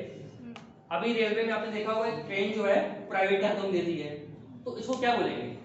प्राइवेटाइजेशन। मतलब ये है कि हमारी बाकी रेल गवर्नमेंट देख रही है, हमने एक रेल तेजस जो है वो प्राइवेट हाथों में दे दी, उस प्रक्रिया को क्या बोलेंगे? आप समझ में आ गया? कहीं भूलेंगे तो नहीं। अगला पॉइंट है ग्लोबलाइजेशन। अब देखिए टर्म से समझिए, ग्लोबलाइजेशन कोई बताएगा क्या होता है? कैसे आप समझे, कॉमन सेंस से बताइए। वैश्वीकरण से क्या मतलब? विश्व, पूरे विश्व के लिए बाजार खोल देना। तो आप कभी भूलेंगे नहीं ना तीनों टर्म। मतलब मैं वही कोशिश कर रहा हूँ कि आपको इस तरह बताने का कि आप वो जिंदगी में ना भूलें। आप बताइए इसमें कोई डाउट हुआ है इन तीनों टर्म्स में? अब कहीं भूलेंगे तो नहीं? जब भी भूलेंगे कॉमन सेंस लगाइए। उदारीकरण क्या होता है? उदार कर रहे हैं, मतलब हम लोग जो रिस्ट्रिक्शन है वो हटा रहे हैं, ठीक है। प्राइवेटाइजेशन मतलब क्या, हम लोग प्राइवेट को ला रहे हैं, कंपनीज ला रहे हैं। जैसे तेजस हो गई, उस समय हमने कई कंपनी जो थी प्राइवेट कंपनीज को अलाउ किया था, ठीक है। ग्लोबलाइजेशन मतलब वैश्वीकरण मतलब विश्व मतलब बाकी मतलब पूरे विश्व को इंक्लूड कर रहे हैं। अब कोई डाउट तो नहीं? तो जो टॉपिक हमें लगता है जो NCERT में दिए हैं उस तरह से चले। या फिर हम लोग ऐसा कर सकते हैं जो नॉर्मल कोचिंग्स में चलता है, कोचिंग में टॉपिक वाइज चलते हैं वैसे भी चल सकते हैं। तो वो हम लोग सोच लेंगे कैसे क्या करना है। अगेन माइक्रो इकोनॉमी में पहले आपका एक टॉपिक आता है कि जो टर्म्स आते हैं जीडीपी, जीएनपी, एनएनपी, ये सब जो टर्म्स होते हैं इसके बारे में आपको बताया जाएगा। अगला है जो बैंकिंग है, बैंकिंग सिस्टम चलता कैसे है, बैंक के क्या क्या काम होते हैं, बैंक के क्या अधिकार होते हैं, आरबीआई बैंक को कैसे कंट्रोल करता है, जो टर्म्स होते हैं repo rate, reverse repo rate, bank rate, इन सब क्या होते हैं, ये सब इसके अंदर आएंगे। अगला इसी के अंदर आता है बजट, जो आप बता रहे हैं बजट, पूरा बजट चैप्टर पढ़ाया जाएगा, बजट के जो की टर्म्स होते हैं। अगली चीज आती है फॉरेन एक्सचेंज, जो आपने देखा होगा ना रुपए और डॉलर का होता है, कब हमारा रुपया गिर गया, कब डॉलर गिर गया, क्यों गिरा है। अगली चीज आती है आपका इन्वेस्टमेंट, ये आपने सुना होगा एफडीआई। एफडीआई किसी को पता है क्या होता है, बताइए। किसी कंपनी के शेयर खरीद लेना। एफडीआई फुल फॉर्म पता है किसी को? Foreign direct investment. हाँ किसी, तो उसमें शेयर खरीद लेना, आपने शेयर खरीद लिया तो एफडीआई कर रहे हैं, बताइए। अगेन आप, मैं कहता हूँ थोड़ा कॉमन सेंस लगाइए, क्या बोल रहा है, फॉरेन का डायरेक्ट इन्वेस्टमेंट, यही तो हुआ, बताइए। विदेशी कंपनियों का अपने देश में इन्वेस्टमेंट कराना। हाँ काफी हद तक सही है, मतलब वही बोल रहे हैं ना, देखिए फॉरेन मतलब विदेशी, डायरेक्ट मतलब डायरेक्ट इन्वेस्टमेंट कर रहे हैं, यही तो हुआ। मतलब मेरी कोशिश ये है कि आप लोग चीज रटिए नहीं, मतलब इससे यदि शब्द से निकालेंगे तो आप कभी भूलेंगे नहीं, आज से 1 साल बाद भी आप ये नहीं आएंगे सर रिवीजन नहीं किया है, क्योंकि आप तो खुद ही अभी निकाल ले रहे हैं ना शब्द से। विदेशी कंपनी का जो डायरेक्ट इन्वेस्टमेंट होता है, और टेक्निकल टर्म्स में जाएंगे तो आगे बताएंगे, वो 10% से ज्यादा इन्वेस्टमेंट होता है तो उसका एफडीआई बोलते हैं, कम होता है एफपीआई होता है, वो टेक्निकल टर्म्स है। लेकिन कॉमन सेंस आप समझ गए ना, समझ में आया कि नहीं एफडीआई क्या होता है, फिर बताइए। फॉरेन डायरेक्ट इन्वेस्टमेंट मतलब क्या हुआ, कोई विदेशी कंपनी या कोई विदेशी जो भी फर्म है वो हमारे किसी कंपनी में डायरेक्टली रुपए लगा रही है तो उसको फॉरेन डायरेक्ट इन्वेस्टमेंट बोलेंगे। इतनी बात समझ में आई, भूलेंगे तो नहीं, क्योंकि हमने टर्म सही निकाला है इसको। तो ये सब इसमें आ गया, इन्वेस्टमेंट में चीजें आ गई। माइक्रो इकोनॉमी में जो आते हैं टर्म्स आते हैं आपके डिमांड सप्लाई। डिमांड सप्लाई का जो मैंने एग्जांपल दिया था कि पेन है, इसकी डिमांड ज्यादा होगी तो इसकी कीमत कैसे होगी, सप्लाई होगी तो कीमत कैसे होगी, ठीक है। मार्केट, मार्केट पे कौन कौन से फैक्टर्स होते हैं गवर्न करते हैं, मतलब जैसे आप लोग देखते हैं ना आलू का एक रुपए बढ़े हैं, आलू के रुपए, प्याज के रुपए बढ़े हैं, क्या क्या फैक्टर्स होते हैं जो उसको गवर्न करते हैं। उसकी एक डिमांड है, एक सप्लाई है, फिर पता है कंपटीशन होता है, ओपन मार्केट होता है। तो ये सारी चीजें जो है हम माइक्रो इकोनॉमी पढ़ेंगे। तो ये आपका स्ट्रक्चर है पूरे इकोनॉमी का, जो आप स्ट्रक्चर चाह रहे थे। स्ट्रक्चर समझ में आ गया? अभी डाउट हो तो बताइए, तो पूछना है क्या कुछ? बेसिकली जो एनसीईआरटी की 3 किताबें हैं क्लास 11 12 की, 3 ही किताबें चलती हैं, micro economy, macro economy, Indian economy. तो मैं चाहूंगा उन्हीं 3 स्ट्रक्चर चलें, उन्हीं 3 स्ट्रक्चर में चैप्टर वाइज चीजें दी हुई हैं, तो वही चैप्टर वाइज आप स्ट्रक्चर रखें, वो सबसे अच्छा तरीका है मुझे लगता है। जो 9th 10th की इकोनॉमी आती है उसी चीज को 11th 12th में थोड़ा अच्छे से बताया गया है, चीजें वही हैं। आप 9th 10th की चैनल पढ़ सकते हैं टाइम यदि हो, पहले 11th 12th पढ़ लीजिए। 9th 10th की वही रिवीजन है, जो 9th 10th में चीजें बताई गई हैं उसी को 11th 12th में और थोड़ा डिटेल में बताया गया है। 9th 10th में थोड़ा मतलब क्योंकि 9th 10th बच्चे होते हैं तो उन्हें थोड़ा सिंपल लेवल बताया गया है, ठीक है। ये स्ट्रक्चर आपका हो गया, और हम लोगों ने क्वेश्चन किए 2-3, और पढ़ना कैसे सबसे इंपॉर्टेंट मेरी तरीका बताने का ये था, आपको प्रीलिम्स में साथ लेकर चलना है, ठीक है। अब बताइए और आपको कोई डाउट लग रहा हो तो, और आप किस तरह से चाहेंगे, क्योंकि क्लासेज आप किस तरह से चाहेंगे उस तरह से की जाए ना, या आपको कोई लगा कि नहीं हिस्ट्री ज्योग्राफी में इस तरह से हुआ इस तरह से किया जाए पॉलिटी में, बताइए। मैं चाहूँगा कि आप लोग साइड से फीडबैक ज़्यादा है, क्योंकि आप लोग ऐसे अपना खुद 1.5-2 घंटे लेकर आए हैं तो आपको यहाँ को सीख कर जाए। कुछ आपकी सजेशन, कोई फीडबैक? सर बुक वाइज के जो लेक्चर है वो हमें टारगेट दे दीजिए कि आज कल के अगले 3 चैप्टर कंप्लीट करके ऐसा कुछ। एक्चुअली क्या है कि पूरा स्ट्रक्चर बन रहा है, अभी क्लियर नहीं कि इकोनॉमी क्लास कब होगी, हिस्ट्री कब होगी, ज्योग्राफी कब होगी, तो ऐसा बन जाएगा। मैं कोर्स कोऑर्डिनेटर से बात कर लूँगा, आपके लिए वैसे ही रहे। आपको प्रॉपर जो है स्ट्रक्चरिंग करके प्रॉपर लिख दे दिया जाए कि इस दिन ये क्लास होगी, ये टॉपिक थी, होना ही चाहिए। मैं कोर्स कोऑर्डिनेटर के साथ बैठूंगा, इस बारे में डिस्कशन करेंगे, ठीक है। प्रॉपर्ली आपको मिलना चाहिए शेड्यूल। जैसे आप लोगों का अभी शेड्यूल नहीं है ना, शायद कल कौन सी क्लास होगी, परसों कौन सी होगी, एक प्रॉपर शेड्यूलिंग हो जाए, उसकी बात कर ली जाएगी। शेड्यूलिंग की मैं बात कर लेता हूँ। कल हिस्ट्री में टॉपिक चलेगा, परसों ज्योग्राफी में टॉपिक चलेगा, इकोनॉमी में टॉपिक चलेगा, एनवायरनमेंट में टॉपिक चलेगा। प्रॉपर यही चाह रहे हैं ना, ठीक है। ये बात मैं बात कर लूँगा कोर्स कोऑर्डिनेटर से। और बताइए अभी तक आपकी कितनी क्लास हुई है? शायद हिस्ट्री हुई है, ज्योग्राफी हुई है, पॉलिटी हुई है, आज हुई है ना, 3 क्लास हुई है ना, ये चौथी इकोनॉमी की थी। अच्छा, तो पॉलिटी हम क्लियर है, कहाँ से क्या क्या पढ़ना है बताया गया है? लक्ष्मीकांत बताइए। लक्ष्मीकांत किसी ने पढ़ी है? किसने पढ़ी है? आपने पढ़ी है, और किसी ने पढ़ी है? कोई? अच्छा, पॉलिटी में, चलिए पॉलिटी में डाइवर्ट नहीं होते ना, पॉलिटी में 2-3 कॉन्सेप्ट थे बताने वाले।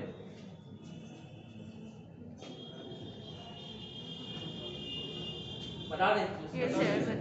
अच्छा, जैसे 2-3 कॉमन कॉन्सेप्ट होते हैं जो बहुत ही लोग कंफ्यूजन होता है, बहुत ही।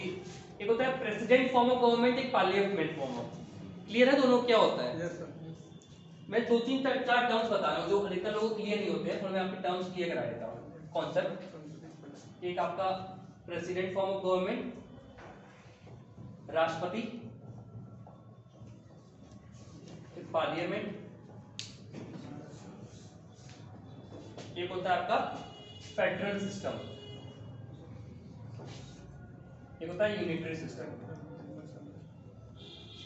एक टर्म है डेमोक्रेसी। ये 5 टर्म्स जो है वो हम लोग क्लियर कर लेते हैं, इसमें आपको रटना ना पड़े। सर एक नेशन और स्टेट में बड़ा दिक्कत आती है। नेशन और स्टेट, ठीक है, नेशन वर्सेस स्टेट ये इतना इंपॉर्टेंट नहीं है। तो बस एक होता है कि आपका एरिया वाइज होता है, आपका वो कल्चर वाइज होता है। ये पॉलिटी में इतना इंपॉर्टेंट नहीं है, ज्योग्राफी में आता है, लेकिन ठीक है बता देंगे। पॉलिटिकल ज्योग्राफी का कॉन्सेप्ट है ये। हाँ, तो ये चीजें कर ले डिस्कस। मुझे लगता है कि मैंने देखा जितना लोग क्लियर नहीं होती, लोग रटते हैं। तो प्रेसिडेंशियल फॉर्म ऑफ गवर्नमेंट क्या है, कोई बताएगा? बताइए आपकी तरफ से है। हाँ, आप या बाकी लोगों को थोड़ा मौका दीजिए। आप बताइए, आप नहीं बताया, आप तो बहुत बता सकते हो, आप बताइए। ये राष्ट्रपति शासन प्रणाली अध्यक्षात्मक होती है, जैसे अमेरिका में होता है, राष्ट्रपति उसमें शासन करता है। भारत में संसदीय प्रणाली चलता है। अच्छा, भारत में राष्ट्रपति शासन नहीं करता है? करता है, और कुछ तो भारत में प्रेसिडेंट फॉर्म गवर्नमेंट नहीं है? जब संसदीय सरकार टूट जाती है तब करता है, बाकी टाइम लोकतंत्रात्मक व्यवस्था रहती है। क्या क्या बताइए? राष्ट्रपति अप्रत्यक्ष रूप से करता है अपने। अप्रत्यक्ष रूप से मतलब क्या है, थोड़ा समझाइए। वही चीज मैं कॉन्सेप्ट में समझा रहा हूँ। ये सब आप रटे हुए टर्म बोल रहे हैं जो आपने कुछ पढ़ा है, अच्छी बात है, बट जो कॉन्सेप्ट क्लैरिटी है कि एकदम क्रिस्टल क्लियर कॉन्सेप्ट हो, मैं उसमें कोशिश कर रहा हूँ। बताइए। अपने मंत्रिमंडल के द्वारा कार्य करवाता है। मंत्रिमंडल के द्वारा कार्य करवाता है, तो अपने मन से कार्य नहीं कर सकता? बताइए। उसको सुझाव देते हैं। नहीं, जैसे यूएस में है, यूएस में तो प्रेसिडेंट की हेल्प करने के लिए उनकी मंत्रिमंडल दल होता है ना, तो अंतर क्या हुआ बताइए। हाँ बताइए, आप बताइए, बोलिए।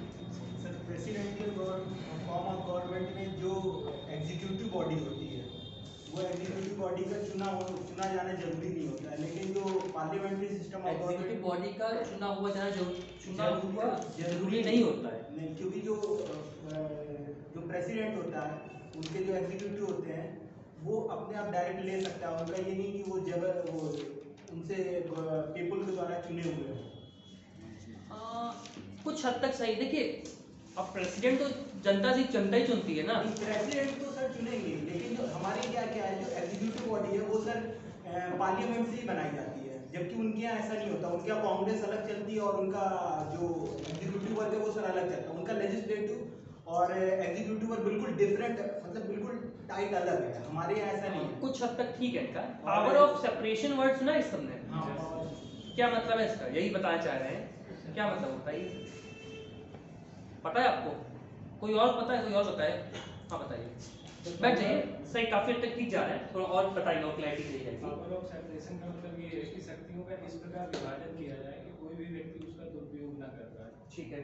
इसका मतलब ये है कि ये से हम लोग क्लियर नहीं होता। अच्छा होता है। हाँ बोलिए। जैसे कि मान लीजिए न्यायपालिका के अधीन जो भी जुडिशियल वर्क है वो दे दिए गए। कार्यपालिका, न्यायपालिका और व्यवस्थापिका, इन तीनों को डिवाइड कर दिया गया। तो और इसी तरह से केंद्र राज्य को भी डिवाइड कर दिया गया। तो इस तरह से पावर को इस तरह से वितरित किया गया है, डिस्ट्रीब्यूट किया गया है ताकि कोई भी उसका दुरुपयोग ना कर पाए। अच्छा, इंडिया में होता है या नहीं होता है? इंडिया में है, इंडिया में है पूरा सेपरेशन ऑफ पावर। पूरी तरह से तो नहीं कह सकते, लेकिन पार्शियल है। मतलब वही तो समझना चाह रहे हैं, क्यों पूरी तरह से नहीं है, क्यों पार्शियल है, उसको कोई बताएगा? हाँ पल बोलिए। सर इसका उदाहरण ये है कि जब भी यूनियन और स्टेट के बीच कॉन्ट्राडिक्टरी कुछ चीजें होती हैं, मतलब विवाद होता है, तो यूनियन मतलब संघ क्षेत्र, मतलब संघ केंद्रीय सरकार राज्य सरकार पर हावी हो जाती है। नहीं ये अलग चीज। बैठिए बताइए। सर हमारे लिए separation of power with check and balance है। मतलब कि हम जबकि यूएसए में वहाँ पे जो सेपरेशन ऑफ पावर है वहाँ पे चेक एंड बैलेंस नहीं चलता है। नहीं, आपने अंतर याद कर लिया, ये बात अच्छी है। हम किस तरह से ये बात करें कॉन्सेप्ट, ये आपने लक्ष्मीकांत के पॉइंट याद किए हैं, अच्छी बात है, क्योंकि आप सभी पॉइंट याद कर लेंगे। बट उसके पीछे कॉन्सेप्ट क्या है मैं उसमें जाना चाह रहा हूँ, उससे आपको याद नहीं करना पड़े, आपके दिमाग में एकदम घुस जाए। बताइए क्यों ऐसा है, किस तरह से समझाइए थोड़ा। जो आपने बताया अंतर है कि यहाँ चेक एंड बैलेंस है, वहाँ नहीं है, तो यहाँ चेक एंड बैलेंस किस तरह से? मतलब ऐसा है कि जैसे कि हमारे यहाँ जो जुडिशरी है वो जुडिशरी लेजिस्लेटिव और वो जो लेजिस्लेटिव पार्लियामेंट है और जो एग्जीक्यूटिव है उनके ऊपर वो कमांड रखती है। जो उनके कमांड रखती है? नहीं, जो उनके वर्क हैं उनको चेक कर सकती है। कैसे चेक कर सकती है? जैसे कि हमारा पार्लियामेंट ने कोई भी रूल, मतलब कोई भी लॉ निकाला और वो किसी भी फंडामेंटल राइट का अगर उल्लंघन करता है तो उसको जुडिशरी वहाँ पे वाइड कर सकती है, उसको खारिज कर सकती है। और अगर इसके अलावा एग्जीक्यूटिव वर्क हुआ, जैसे किसी ने किसी आदमी को ऐसे उठा लिया या उसके कोई भी, तो वहाँ पे जुडिशरी रिट दायर कर सकती है। इसी तरह इतना समझ में आया सबको? देखिए मैं थोड़ा और अच्छा समझाता हूँ। पहले सेपरेशन ऑफ पावर की बात कर लेते हैं। और जब भी गवर्नेंस की बात होती है, तीन सिस्टम होते हैं। एक होता है आपका लेजिस्लेटिव, इसको बोलते हैं, हिंदी याद करते हैं, क्या बोलते हैं? विधायिका। फिर कार्यपालिका और यह है न्यायपालिका। ठीक है, तो कहने का मतलब ये है कि जब ये तीनों जो विभाग हैं तीनों अलग अलग होंगे और तीनों विभाग एक दूसरे में इंटरफेयर नहीं कर सकते, तो उसको क्या बोलेंगे? Separation power. अच्छा, अब जैसे आप बोले इंडिया में प्रॉपर सेपरेशन ऑफ पावर नहीं है, इसका एग्जांपल देखने से मैं बताता हूँ आपको।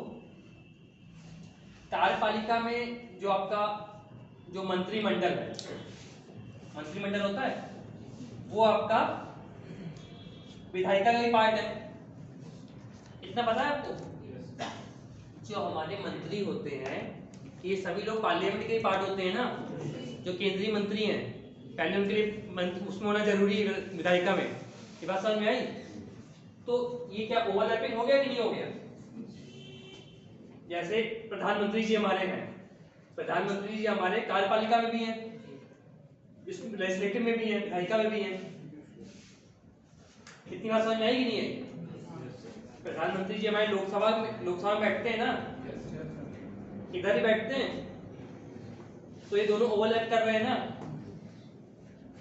अमेरिका में ऐसा नहीं होता है। अमेरिका में जो आपका प्रेसिडेंट होता है, जो प्राइम मिनिस्टर होते हैं, जो वो आपके यदि वो कार्यपालिका में है तो वो इसमें नहीं आएंगे। इतना समझ आ गई?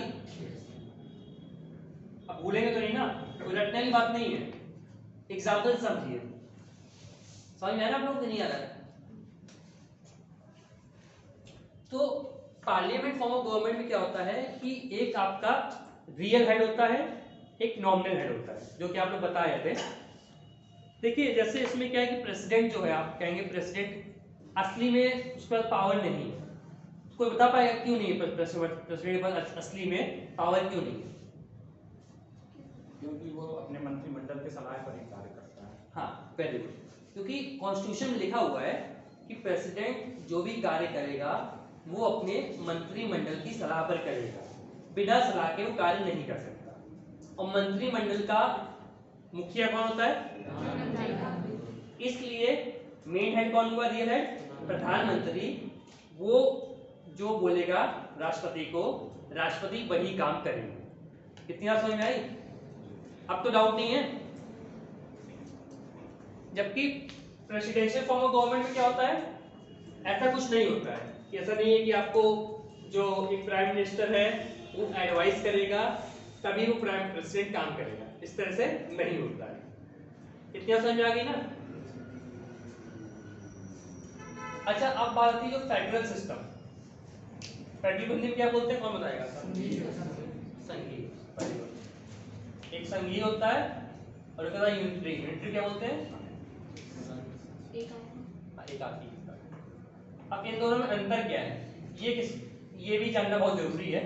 ये चीजें क्या है कि अधिकतर लोग लक्ष्मीकांत को रट लेते हैं बट क्लियरिटी नहीं आती है। तो मैं उसको थोड़ा एग्जांपल के साथ समझाने की कोशिश कर रहा हूँ जिससे आपको लक्ष्मीकांत से रटना ना पड़े। ठीक है? हाँ, बताइए क्या होता है संघीय क्या होता है? कोई बताएगा? अच्छा, आप बताओगे। आप दोनों लक्ष्मीकांत पढ़े हुए हो, और कोई बताएगा? अरे तो कॉमन वाली चीज है ना, ये तो आपको मतलब India as a quasi federal country, US federal country है, ये तो 20 साल से आप थोड़ा बार कभी पलटे हुए तो दिमाग में आया होगा ना। कोई और कोशिश करिए, आप बाद में मौका मिलेगा। बताइए। संघीय व्यवस्था का मतलब है कि बहुत सारे स्टेट्स होंगे, उनके पास अलग अलग, सबके पास पावर होगी, अलग अलग गवर्नमेंट होगी, अलग अलग स्टेट की अलग अलग पावर होगी। सब हर स्टेट के पास पावर होती है अपने यहाँ गवर्नमेंट शासन चलाने की। और फिर उनके ऊपर भी एक हेड होता है। तो वो संघ मतलब सभी का जो सभी स्टेट्स का कॉम्बिनेशन होता है वो संघ कहलाता है। अभी क्लैरिटी नहीं है आपको, पूरा सही नहीं है। और कर देखिए, कोशिश किया आपने। और बताइए, कोई नया चेहरा पहले कोशिश करे, कोई करेगा कोशिश कुछ संघीय बारे में जो बताओ, बताइए। अच्छा बताइए, इसको तो बता जाओ, बताइए। एकात्मक और संघीय दोनों ही। संघीय का मतलब पहले बताइए, समझिए पहले टर्म समझिए। संघीय मतलब कि कई मान लीजिए कई पार्टिकल्स हैं, उनको एक साथ ग्रुप कर देना, मतलब कई सारे स्टेट को एक साथ ग्रुप कर देना, ये संघीय हो जाएगा। लेकिन इसके साथ ही साथ इन सभी को किसी पावर द्वारा बाइंड कर दिया जाएगा। और हाँ बताइए, आप बताइए, कोई बताइए। जब छोटे छोटे स्टेट मिलकर एक बड़े राष्ट्र का निर्माण करते हैं तो उसको संघ कह सकते हैं या फेडरेशन। और यूनियन क्या होता है कि जब एक बड़ा राष्ट्र उसको एक तरीके से कार्यपालिका या किसी भी रीजन से छोटे छोटे पार्ट में, जिससे कि उसमें शासन करना आसानी हो। पॉलिटी फेडरल का मेन कॉन्सेप्ट आप लोग क्लियर नहीं है, बैठिए आप बताइए। फेडरल स्टेट्स उसे कहते हैं जहाँ पे two form of law making body होती है। एक लॉ मेकिंग बॉडी स्टेट पे होती है और एक लॉ मेकिंग बॉडी यूनियन पे होती है। और वो दोनों की एक सेपरेशन पावर होती है। यूनियन लॉ मेकिंग बॉडी के पास मतलब कॉन्स्टिट्यूशन, यहाँ पे रेटेड कॉन्स्टिट्यूशन होगा, वहाँ पे स्पेशली एक्सप्लिसिटली लिखा होगा कि यूनियन के पास इसी स्टेट में कुछ हद तक सही। और जैसे फेडरल स्टेट में टू फॉर्म ऑफ गवर्नमेंट हो सकती है। देखिए फेडरल में आपको रिटन कॉन्स्टिट्यूशन होना जरूरी है। अरे आप लक्ष्मी रटा हुआ बोल रहे हो, समझ कौन सा की बात कर रहे हैं। देखिए आगे मैं बात कर रहा हूँ, अधिकतर लोग क्या रटेंगे, ठीक है। आप लोग सब लक्ष्मीकांत से जैसे बताया, अच्छी बात है, हम सभी लोग पढ़ी लक्ष्मीकांत चीज याद कर ली है। बट क्लैरिटी वाली बात देखिए, क्लैरिटी में बताता हूँ, कोशिश करता हूँ। जैसे कोई देश है, ठीक है, देश में जो भी उसके पास जो भी पावर है, जो भी पावर किस टाइप के होते हैं, वो आपके पॉलिटिकल जो लॉ बनाने वाले होते हैं, लॉ के हो गए, आपके फाइनेंशियल हो गए, और आपका जो प्रशासन हो गया। 3 चीजें हो गई ना, एक आपका जो कानून बनाया जाएगा, एक आपकी न्याय पद्धति हो गई, एक आपकी कार्यपालिका हो गई। तो इसके जो अधिकार हैं, जब वो एक केंद्र की जो बॉडी है और जो राज्य है उनमें जब विभाजित होंगे तो उसको फेडरल सिस्टम बोलेंगे। समझ में आया? फिर से बताएं। जो भी आपको पावर है, जैसे हमारे जो भी पावर दिए गए, कानून बनाने पावर है, कानून बनाने पावर इंडिया में यूनियन गवर्नमेंट के भी कानून बनते हैं और हमारे लखनऊ से जो है उत्तर प्रदेश कानून बनते हैं। यदि इस तरह का सिस्टम है तो क्या हुआ, ये फेडरल सिस्टम, क्योंकि दोनों लोग कानून बना सकते हैं। ऊपर से केंद्र सरकार भी कानून बना सकती है, राज्य सरकार भी कानून बना सकती है। ठीक है, यदि ऐसा है कि जैसे आप देखेंगे साउथ कोरिया, नॉर्थ कोरिया वगैरह में, जो एक केंद्र में कानून बना दिया गया वही सब जगह रहेगा, तो उसको क्या बोलेंगे, यूनिटरी सिस्टम। पहले कॉन्सेप्ट क्लियर हुआ ये और समझाएं, फिर समझाने की कोशिश करते हैं। जब जो पावर है, जितने भी अधिकार होते हैं, एक आपका ऐसे आपका हो गया कानून बनाने का, एक आपका हो गया उसको क्रियान्वित करने का, तो एक आपका जुडिशरी हो गई, ये सारे जितने पावर्स हैं, ये सब पावर जब डिवाइडेड हो, एक सेंट्रल बॉडी में और उसके एक नीचे स्टेट बॉडी में, जब पावर डिवाइडेड हो तब उसको बोलेंगे फेडरल सिस्टम। इसमें जैसे आपको पता है एक सूची होती है, संघीय सूची, राज्य सूची होती है, संवर्ती सूची। ये क्यों बनाई गई? क्योंकि जो राज्य सूची है उसमें जो है कानून राज्य ही बना सकता है। जो संघीय सूची उसमें कानून कौन बना सकता है? फिर केंद्रीय बनाएगा। समझ रहे हैं? आपको पावर डिवाइड कर दिया है। यदि केंद्र चाहे तो नॉर्मल कंडीशन में राज्य सूची में कानून नहीं बना सकता है। राज्य चाहे, यदि उत्तर प्रदेश चाहे कि हम जो है संघीय सूची में कानून बनाना चाहें तो नहीं बना सकता है, तो उसको क्या बोलेंगे? Federal system. क्यों फेडरल सिस्टम है? क्योंकि हमने जो है पावर डिवाइड कर दी है। अब बात समझ में आई? अभी भी ना समझे तो बताइए, क्योंकि ये कॉन्सेप्ट लोग समझ में नहीं आता है। आप लोग लक्ष्मीकांत से पढ़ लिया था, आप कुछ हद तक थोड़ा क्लोज थे, लेकिन क्लियर आपको भी प्रॉपर नहीं है। अब समझ में आया? कोई बताए? अच्छा कोई भी क्या आप बताइए, क्या समझ में आया? बताइए क्या हुआ, फेडरल सिस्टम क्या है? फेडरल सिस्टम मतलब कि जो भी दो लॉ मेकिंग बॉडी, मतलब कि लॉ मेकिंग मत समझिए, जो भी लॉ मेकिंग एग्जांपल है, जो भी आपके अधिकार हैं, जो भी आपके पावर हैं उसके, जब वो डिवाइडेड है, ठीक है, तो वो क्या है? Federal system. जब वो डिवाइडेड नहीं, केंद्रित है, तो वो है केंद्रीकरण। ठीक है,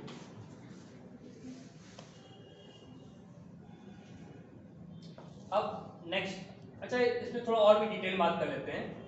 क्या क्या अच्छा हमारे फेडरल फीचर्स हैं, क्या क्या चीज़ें ऐसी हैं जो बताती हैं कि इंडिया में हम लोग पावर डिवाइडेड है, मतलब हम लोग संघात्मक की तरफ फॉलो करते हैं। कोई एग्जांपल देगा? समझ रहे नहीं समझ रहे?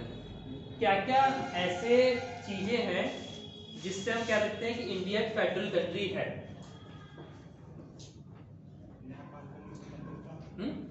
न्यायपालिका की स्वतंत्रता।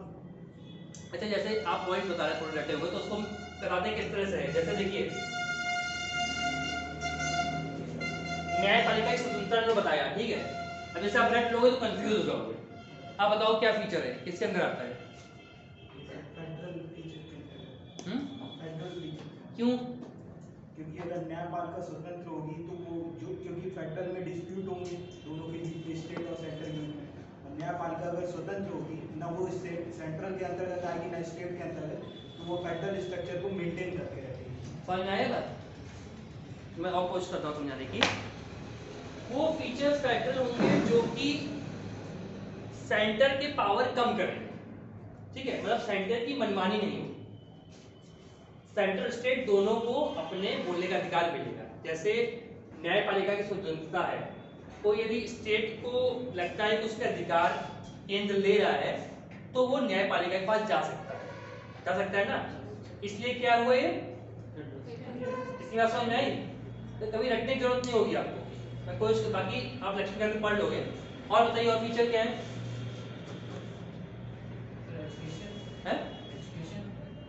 नहीं, फीचर एजुकेशन चल ठीक है। जैसे अच्छा मैं आपको बताता हूँ, ऑल इंडिया सर्विस क्या होगा बताइए? जो आईएएस बनते हैं, ऑल इंडिया सर्विस क्या होगा? ये फेडरल सिस्टम होगा या यूनिटरी सिस्टम होगा? क्यों? तो आपने हटाओ बोला है, बात अच्छी है। क्यों? क्योंकि इसके द्वारा चयनित जो भी अभ्यर्थी होंगे वो पूरे देश में कहीं भी जा सकते हैं। तो उससे क्यों यूनिटरी सिस्टम है? क्योंकि ये केंद्र के तहत एक संस्था या फिर क्लोज है। और क्यों? थोड़ा और समझाइए। और कोई बताएगा? जो आईएएस आईपीएस होते हैं ये किस तरफ जा रहे हैं? मतलब ये आपकी यूनिटरी सिस्टम प्रमोट कर रहे हैं फेडरल को, और क्यों? क्योंकि इनका चयन केंद्र सरकार करती है और केंद्र सरकार ही इनको मतलब हटा सकती है या एक राज्य से दूसरे राज्य में भेज सकती है। देखिए काफी अच्छा किए, सुनिए। एक्चुअली क्या है कि सेंटर को मतलब चयन कर रहा है और ये राज्य में उसकी एजेंट की तरह काम कर रहा है, तो उससे सेंटर क्या है, राज्य पे कंट्रोल कर रहा है ना। जब सेंटर भारी हो रहा है तो क्या होगा? Unitary system. कॉन्सेप्ट समझ आ गया ना? अब रटेंगे नहीं ना? ठीक है। और बताइए अगले फीचर्स क्या होते हैं? आप लोग को डेमो में पढ़े हैं ना लक्ष्मीकांत। और कोई फीचर पता है आप लोग को? हाँ, फेडरेशन के यूनिटरी के मैं कॉन्सेप्ट बताना चाह रहा हूँ। देखिए आप इसमें मैं चाह रहा हूँ आप लोग बुक से पढ़ लेंगे, बट मैं चाह रहा हूँ आपको इस तरह समझाऊं कि वो चीज़ आप कभी भूलो नहीं, आपको रटनी ना पड़े लक्ष्मीकांत। फेडरेशन में जो अवशिष्ट शक्तियाँ होती हैं वो स्टेट के पास होती हैं, जबकि यूनियन में अच्छा चलिए मैं बताता हूँ। जैसे कॉन्स्टिट्यूशन है, ठीक है, यदि कॉन्स्टिट्यूशन रिटन है तो ये क्या होगा? कॉन्स्टिट्यूशन लिखा हुआ लिखित है तो ये क्या होगा बताइए, सोचिए। है? कितने लोग बोलते हैं फेडरेशन? एक जन बोल रहा है। यूनिटरी कितने लोग बोल रहे हैं? तो बाकी लोग समझ में नहीं आ रहा है। चलिए मैं कोशिश करता हूँ थोड़ा और समझाने की इसको। अच्छा ये बताइए, यदि कॉन्स्टिट्यूशन लिखा हुआ है, ठीक है, तो सेंटर अपनी मनमानी कर सकता है कि नहीं कर सकता है? नहीं कर सकता।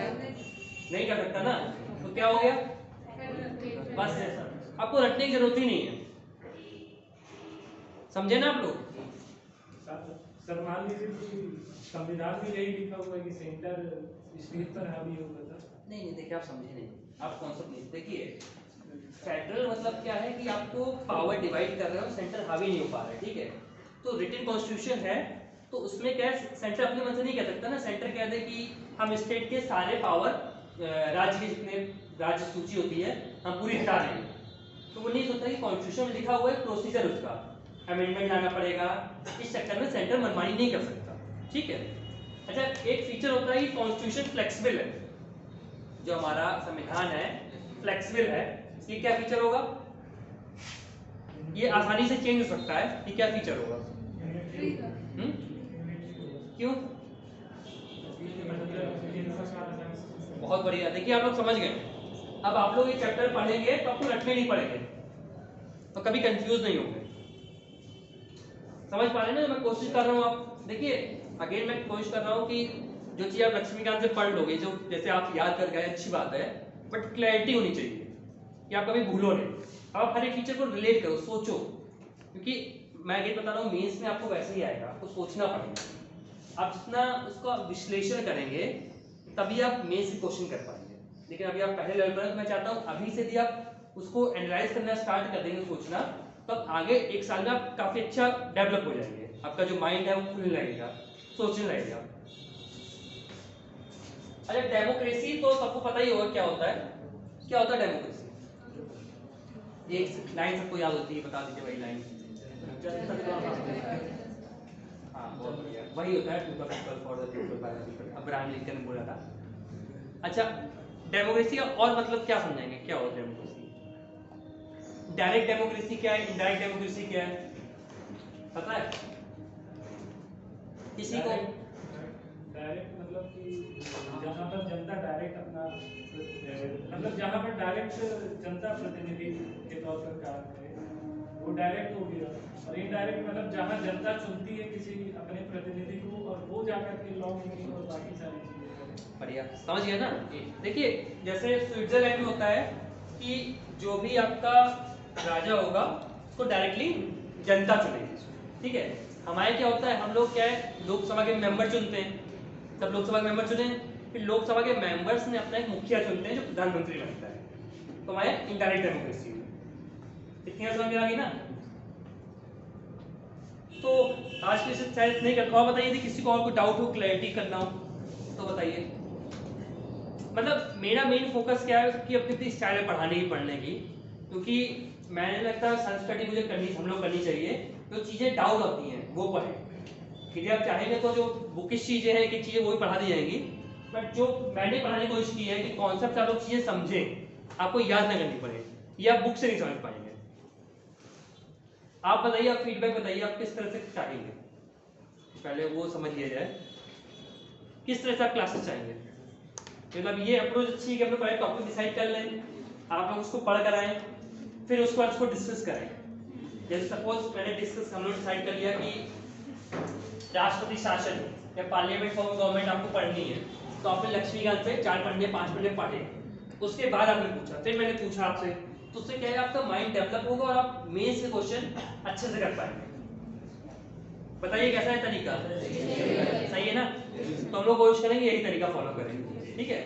इससे क्या है आप लोग खुद से ही पढ़ोगे, वरना यहाँ अगर सुनोगे सुनकर घर चले जाओगे तो कोई फायदा भी नहीं है। मेन आपको खुद ही बुक से पढ़ना पड़ेगा, और जहाँ दिक्कत आ रही है वहाँ मैं हेल्प करूँगा, ठीक है। चलिए फिर क्लास खत्म करते हैं।